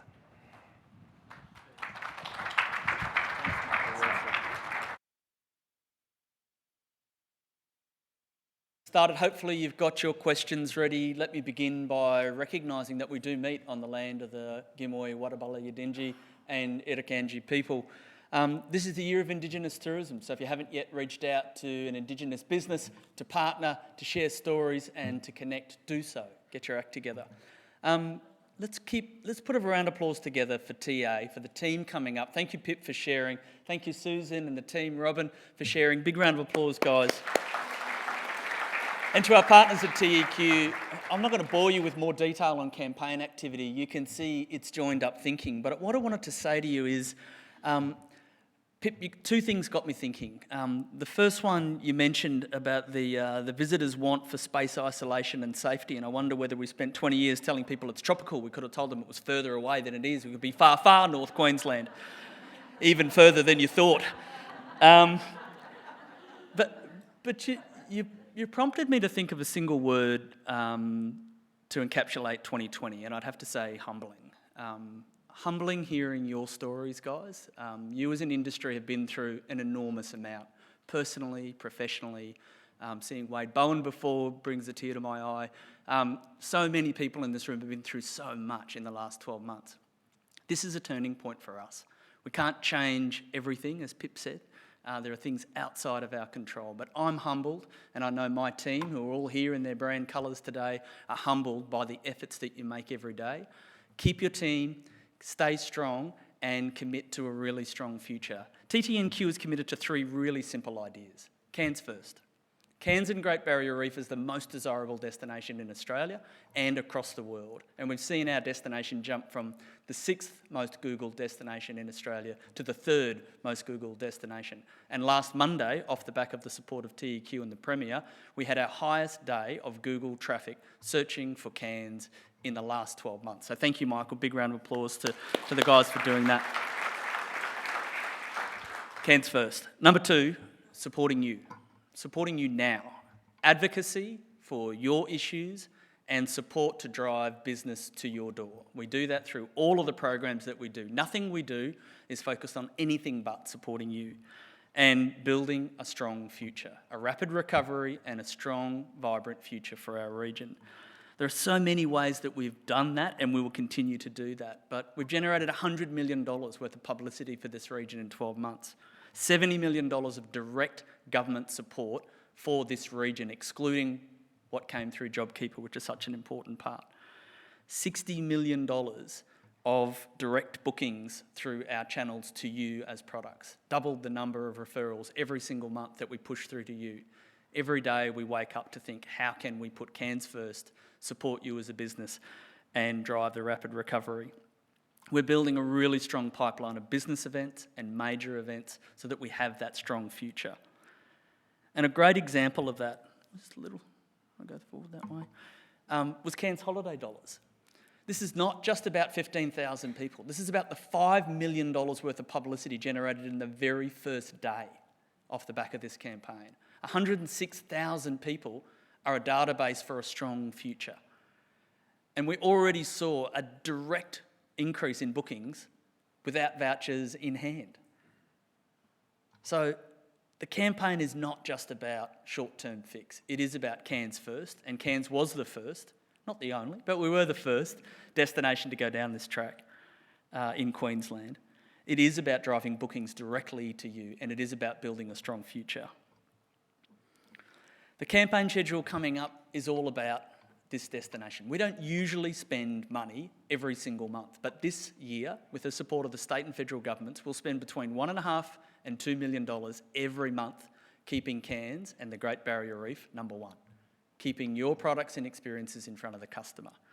We're currently in our adventure campaign, we're moving into our eco-luxury campaign, and we're driving through the trade partners, but remembering that we're always focused on a strong future. We are building that events pipeline, business events, major events, short breaks, really driving that. We'll be working really closely with PIP and the federal government around the aviation subsidy to make sure that we convert that interest into real passengers. It has the potential to drive between 5,000 and 7,000 additional passengers a week, but we don't get that just by sitting back. We do that by what you've done over the last 12 months. Get on the front foot and drive the story. We don't usually stay in the market at this time. We don't usually talk to Australians at this time of the year, but the dream of summer lives on in our campaign activity. We're trying to remind Australians for the summer holiday that they missed out on almost 2 years in a row, depending on which capital city you were in, that here in Cairns and the Great Barrier Reef, the dream of summer lives on. And you deliver that dream every single day. So I wanted to say on behalf of TTNQ, thank you guys for an amazing 12 months, very humbling 12 months. A turbulent 12 months ahead, no doubt. But I know that you will be here with us, making sure that Cairns is first, that your recovery is strong, and that we will be stronger than ever in 12 months' time. Thanks very much, and let's get straight in with B with the conversation.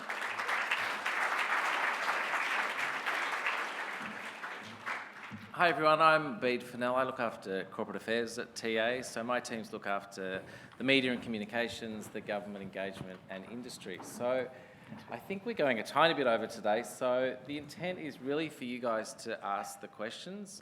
There's some microphones floating around. I've got a few that people have submitted, but I guess let's kick off if there's any questions from anyone here first.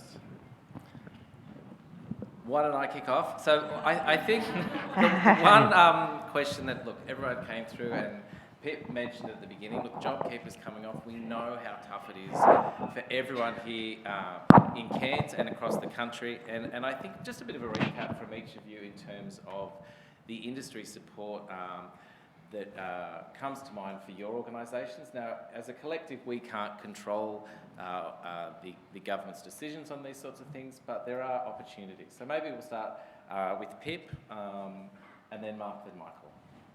So that's what we're doing? Yeah, so where can people look to in terms of TA, in terms of support or other measures? Yeah, look, I think, we don't control the decisions, but we do have an ear with the minister. So I think, it's really good for us to understand what the issues are. And so being here is a really good step in that direction. And certainly we don't need to be here to understand what's going on here.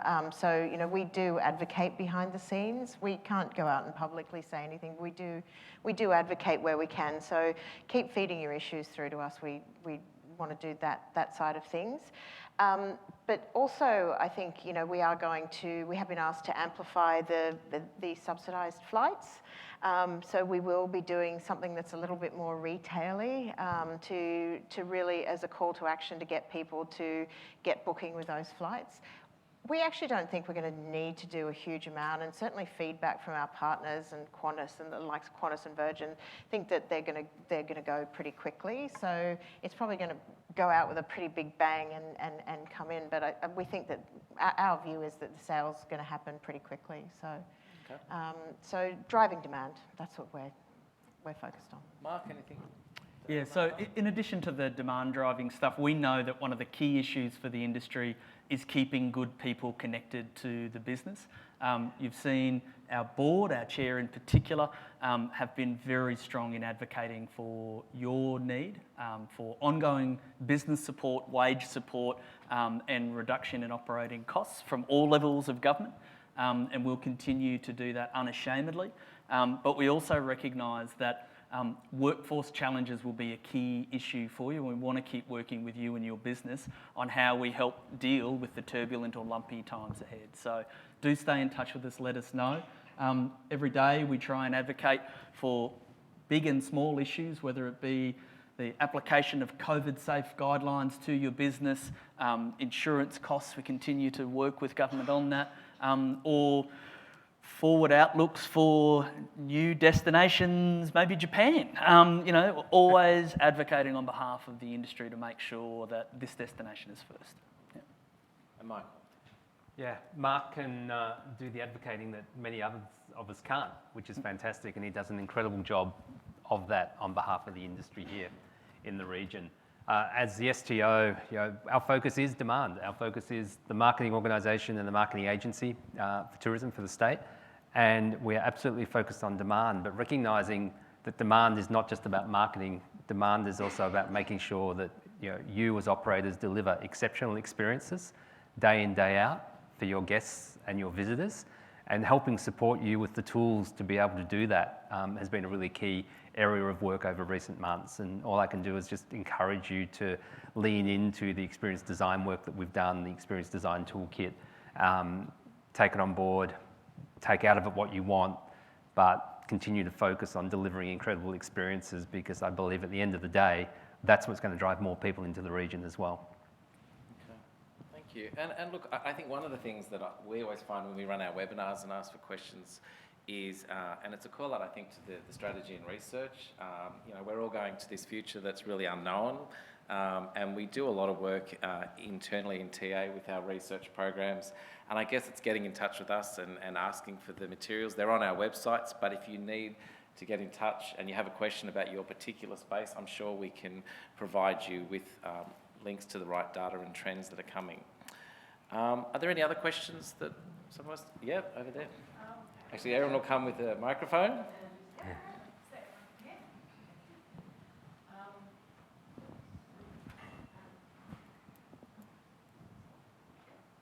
That should work. Yep. We can hear you. We can hear you, Angel. Just if we could be enlightened a little bit more about the National Experience Content Initiative. Oh, well done, you got it right. Yeah. I've been practicing that all day. That's one for you, Pip. Enlightened a bit more. Do you want to know how we're... I guess the question is, am I going to be included? How do I be one? That's the real question. Yeah. How do I get to be? Clearly a government tender, and oftentimes government tenders have an enormous amount of red tape associated with them. Okay, let me just stop you there. Yeah. The government tender bit is about the people who are going to provide the content, so the video and the photography. So that's that bit. In terms of what operators we feature, we have a set of criteria. We're working with Mark and with Michael on the first 50 of those for Cairns that tell our story and really feed into our pillars of strength, nature, wildlife. It's experience focused. And I've been talking to Mark because I knew this question would come up, is how do we include more at the end of that? And so we're already talking about what stage 2 and 3 might look like. So we're just working through that first list right as we speak at the moment.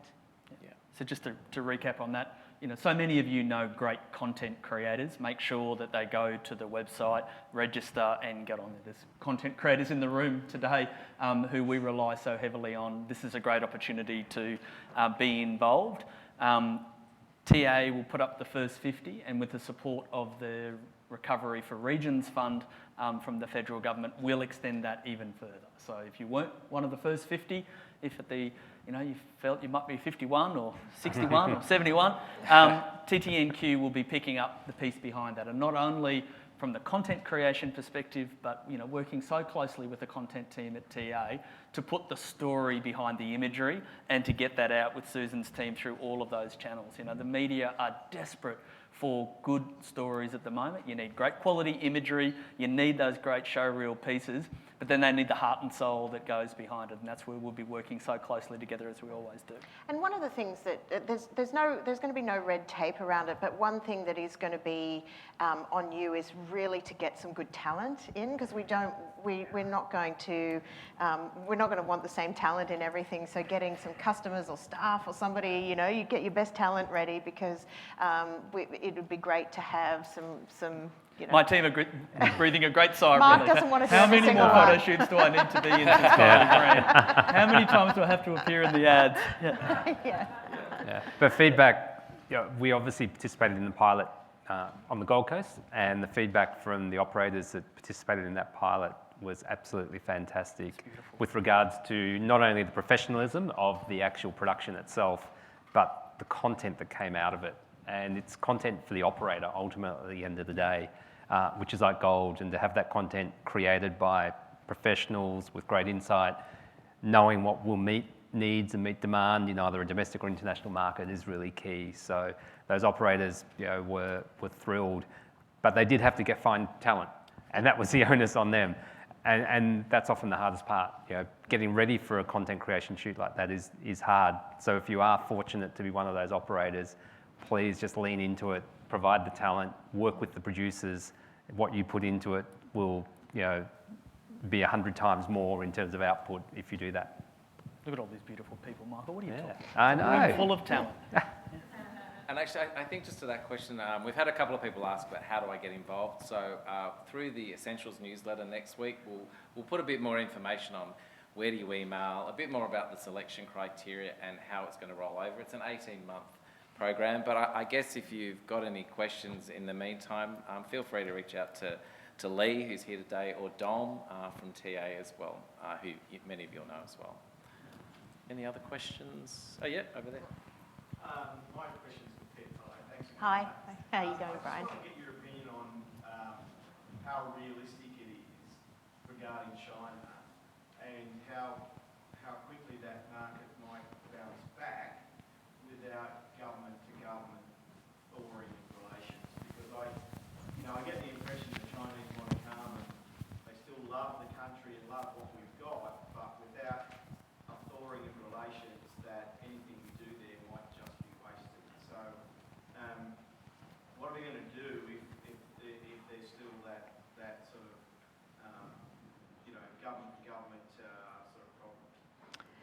If Andrew Hogg was sitting here, he's very optimistic, and he's always said there has always been a geopolitical rumbling there between our two countries, and we've still seen tourism grow and grow. I think we are probably at a new level of geopolitical tension, and that there is obviously things going on that if we were operating, we probably would see some restrictions being placed at the moment. So what can we do about that? We can't control any of that. So what does our team do? And we have our full team in China at the moment. So they're focusing on their people-to-people links, and they're focusing on what they can control. And what they can control is our airline partnerships. We've just re-signed all 3 carriers with the MOUs. We're working with our 36 KDPs in market. They're all still really engaged with us. We just did an MOU with C-Trip as well, so which is a Pan-Asian MOU. We did it via video. It was really kind of funny, quirky. So look, that's all we can focus on at the moment. We know that there is a strong demand for Chinese to come to Australia, and we want to receive them. So I think we have a few dark clouds there, but we think that there's long-term potential in that market. I guess the question is, a timing one. Yeah. Thanks very much for coming. Hi. I'm just wondering, in terms of planning for ATE, what has the response been like from buyers at this point in time, and are you excited about it? Have you got anything you can share on ATE for us? Yeah, we're very excited about it. I might ask Penny to jump in as Miss ATE to run it. We have 420 buyers registered. We've got the 3 different streams of ATE, the ATE Live that we're calling the in-person section, and then the virtual.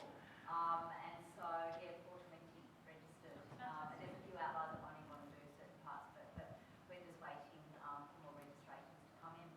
Robin, I think you mentioned we've got some of the specialist areas too. Yeah. So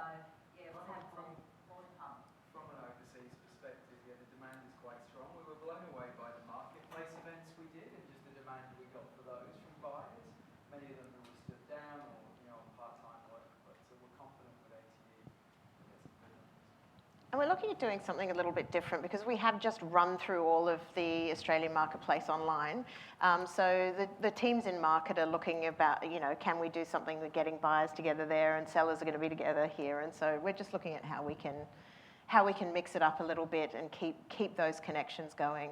And then we also have ATE Live, which is buyers who are domestic buyers or international buyers based here. So we're anticipating about 120 of those. Yeah. And then specialist buyers on top of that. We're looking at maybe getting some frontline agents through as well. I think the one thing we just did want to note is the scheduling isn't going to be as full as a normal ATE. It's probably going to have a variety of different buyers there. But I think, we looked at all of that and we still think that there is still the demand and the desire to have face-to-face anyway, so. Yes. And we've got a range of content things we're working on. So if you have a 50% schedule, which you're likely to have, that there will be other things going on the floor to keep you informed and interested and busy. Yeah. Hi.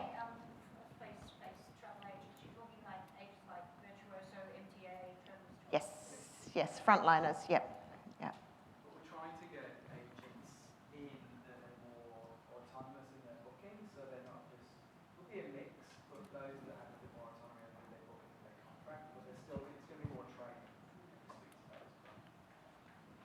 But I do think there's a real opportunity, Robin talked to it, that our trade partners in Australia, they have 80% of their business is offshore, and they see Australia as quite a low-yielding opportunity for them, and that people book direct anyway. And so we really do have an opportunity to turn on that layer of agents to focus on Australia in the long term. And we're seeing that with the take-up with our Aussie Specialist program. And I guess the challenge for us is to continue that engagement with them. Yeah, question up the back. Just noticed on your slides a lot about luxury escapes and involved Hilton and all the hotels and that. I'm at a Freedom Hostels and a hostel backpacking market, which we obviously don't have in Australia right now. Question is, what is the focus on the backpacker side and I guess the youth side, and how we support the budget?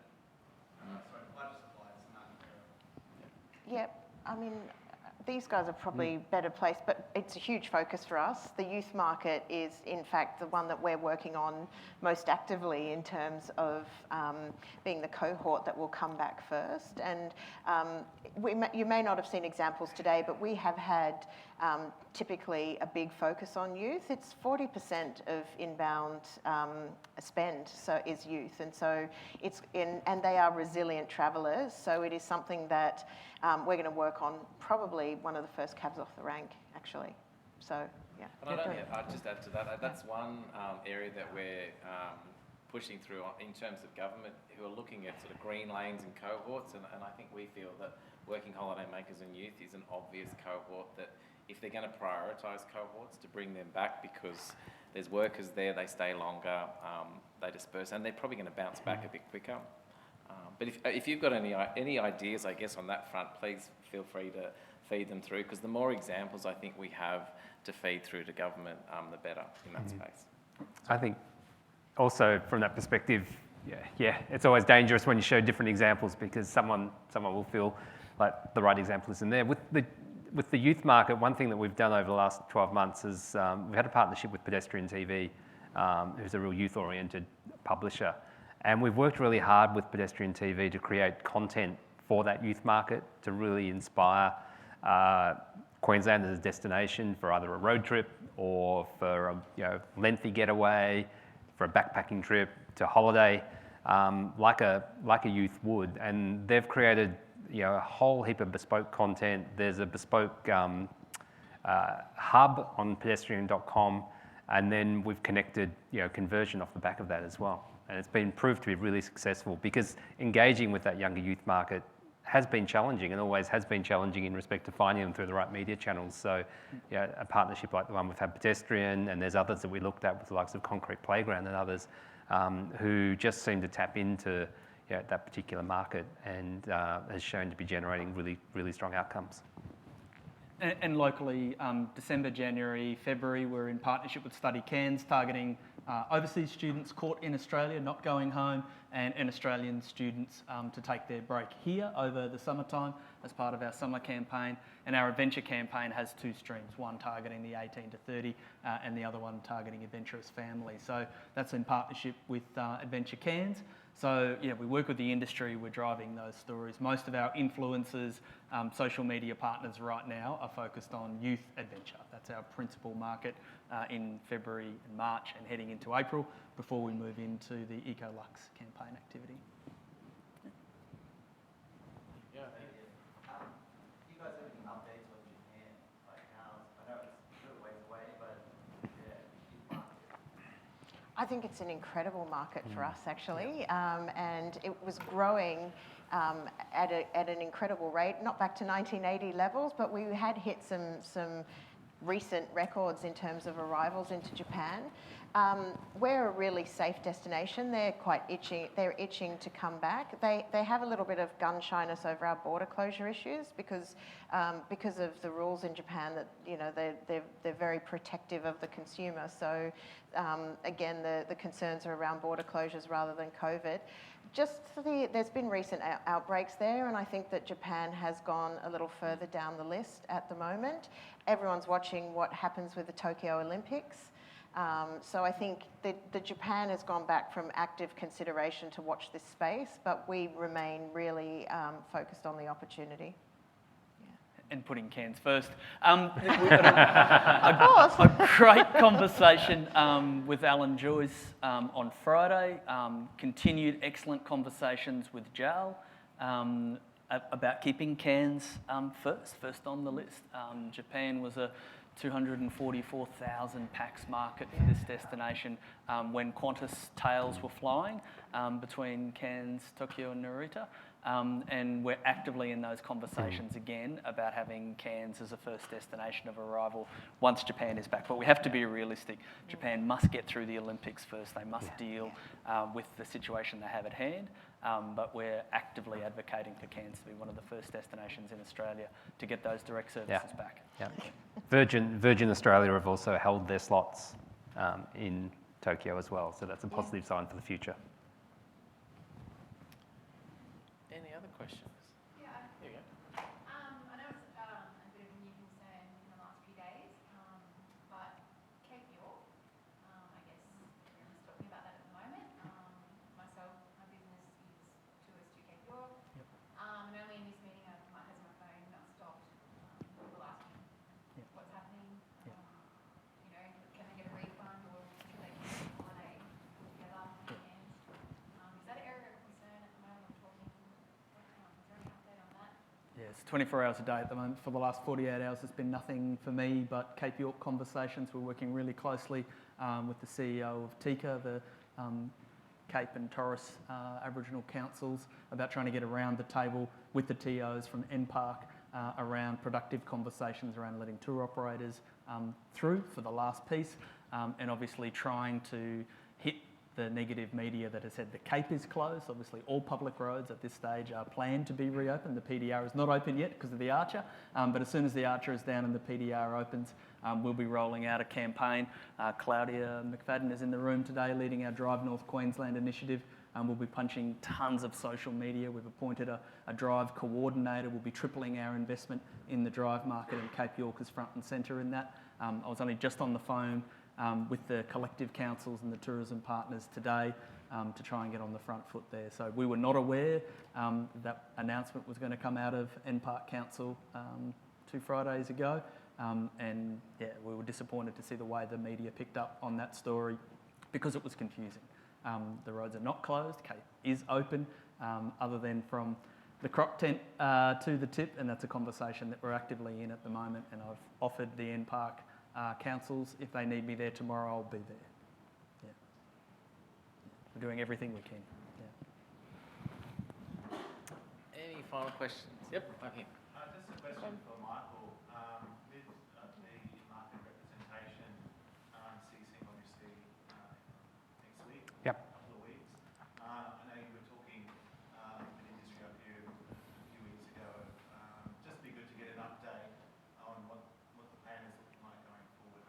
Yeah, sure. Yeah. So, yeah, that's right. Our representation in North America, continental Europe, and India does come to an end with those rep agencies at the end of March, and we've obviously been working through a process in respect to transition with the agencies, which has gone really well. Must acknowledge, Global Spot, Arundel Whittington, and Rhina and her team in India for just the way they've approached this transition. They've been incredible through the whole process. And we are setting up our new ways of working, as we talked in market a few weeks ago, to ensure continuity in those markets. Like, I think the key message that we've always wanted to communicate is we're not pulling out of those markets, far from it. But we do have to find a different way of working. And that different way of working looks at the formation of multiple global hubs. So North America will continue as a hub, but alongside the UK and Europe as a hub, recognising the time frame to recovery may be a little bit longer for those longer haul markets. And Southeast Asia looks more likely as, and Asian markets more likely to come back on board, fingers crossed, earlier. So North America, Europe, and UK will be led out of the UK with resource in the new financial year back into North America and continental Europe, but in a different fashion to support that market. And we'll be coming back up here in the coming weeks to update you on all of that. But the thing that I think we want everybody to understand is there is continuity in market, there is continuity of service. The things that are really important for us to keep doing at the moment, which is the trade engagement, maintaining relationships, focusing on PR and publicity activity, is all still happening and will still continue to happen. And we'll let you know in the coming weeks just the right points of contact if you have any further questions about that. And I would say, in the interim, we're there as well, so we're happy to support industry too. Good. Yep.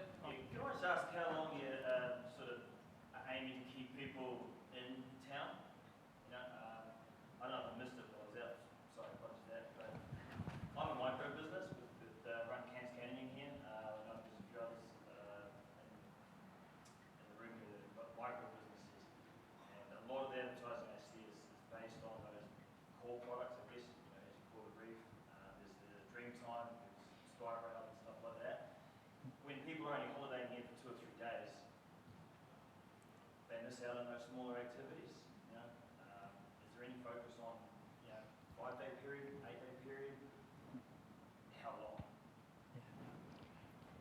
Do you want to talk to that, or do you want me to? Yeah, there's lots of different ways to Skin address that. cat. We might all have a go at it, but I think one of the key things that we look to focus on through our activity is increasing length of stay. A big part of our marketing approach is about giving people reasons to stay in destination for longer, the reason to have an extra day, an extra 2 days in destination. And we often use content as the principal avenue to do that. So with our insights and with our data, the ability to provide people with inspiration when they come into destination about additional things to do is a really important strategy and tactic. And also when we work with trade partners, about making sure that they're not focusing all the time on 2 or 3 day itineraries, that they're actually focusing on itineraries that do keep people in destination for extended periods of time. They're just some of the tactics, and I'm sure Pip and Mark have other suggestions there as well. And we do focus, in our above the line, we do focus on some of the recognisable products in Cairns, but that's where the mid-funnel and all that content and social that Suze was talking about, it really comes into play, because the more that people know before they get here, the longer they plan to stay. So as Michael said, it really is around length of stay and getting people to understand the breadth of what there is to see and do in a destination. And we focus on that at different points through the conversion. And as you get to the retail end, it is around, making sure that it's a length of stay play. Ditto. Baz, we focus on the youth market at 7 to 10 days. We try and encourage them to stay longer because they've got more flexibility. Families, through the trade partners, the average stays between 6 and 7 days. Most of the packages that we offer are at that 1 week level. But we also recognise that there is a short break market who's never been to Cairns before. and we're not afraid to bring them in for the first time for 3 days and get them back again. So repeat visitation is up significantly year on year.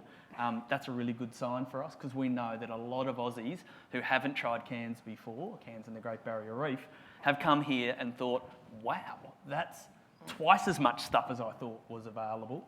I've got to come back again. And we're seeing that repeat visitation, which is why we use remarketing databases, continue to go back. One of the great stories I heard from an operator this morning off the back of Cairns Holiday Dollars, Michael, was 2 customers out of the Gold Coast had been staying in Port Douglas for a couple of days, walked down to the marina and said, oh, we had a windfall overnight. We got Cairns Holiday Dollars, so we're going to buy the reef trip that we missed out on. So we've extended our stay. We're going to go and do a full day out on the reef. Can you book us in for tomorrow? And that's one of the many strategies that we're using right now to try and drive that spend more, stay longer, but also for Australians, first-timers, come, give it a try and come back again.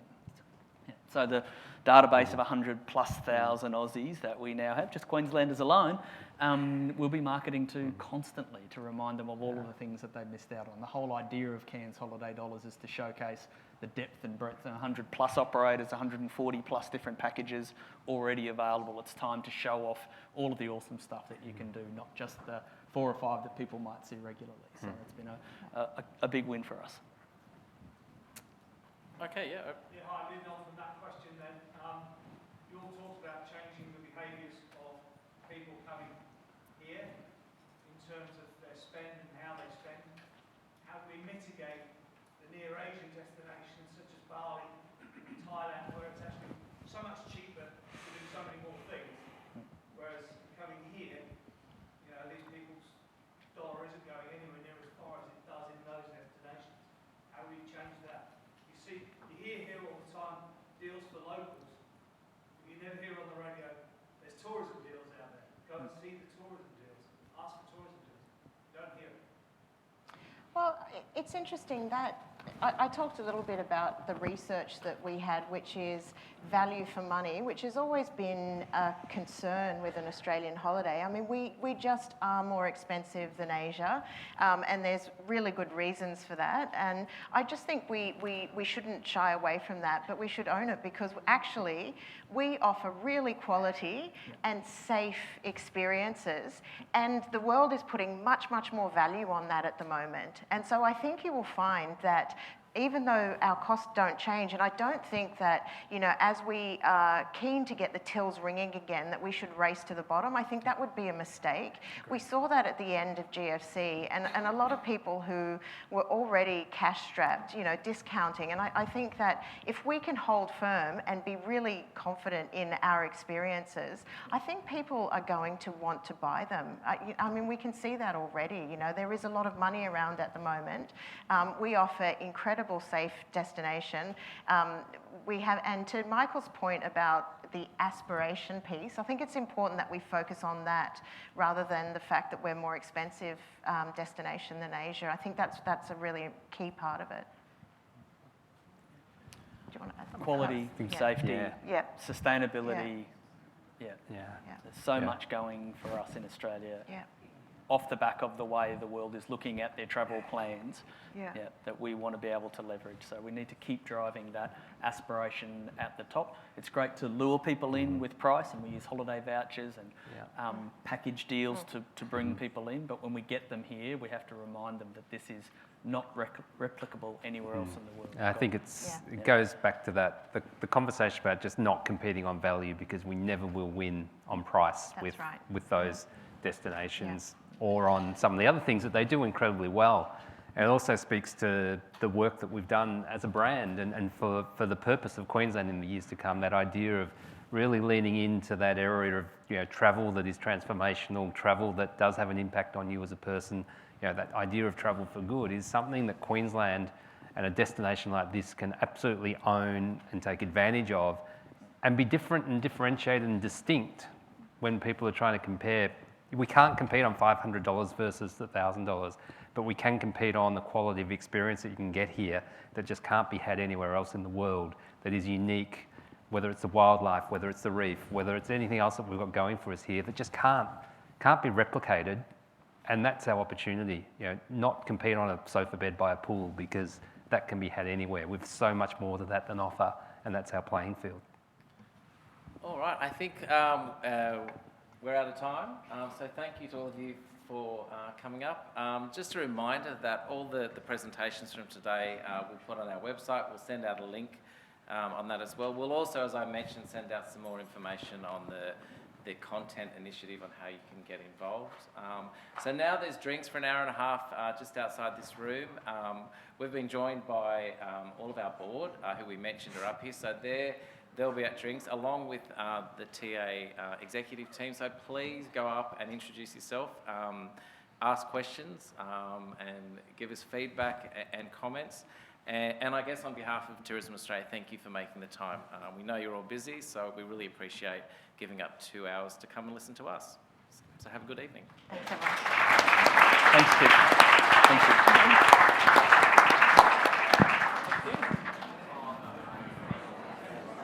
I really appreciate the chance to hear from you directly. It makes a really big difference. Yeah. Do you know what I mean? Because I just think, you can't come up and go.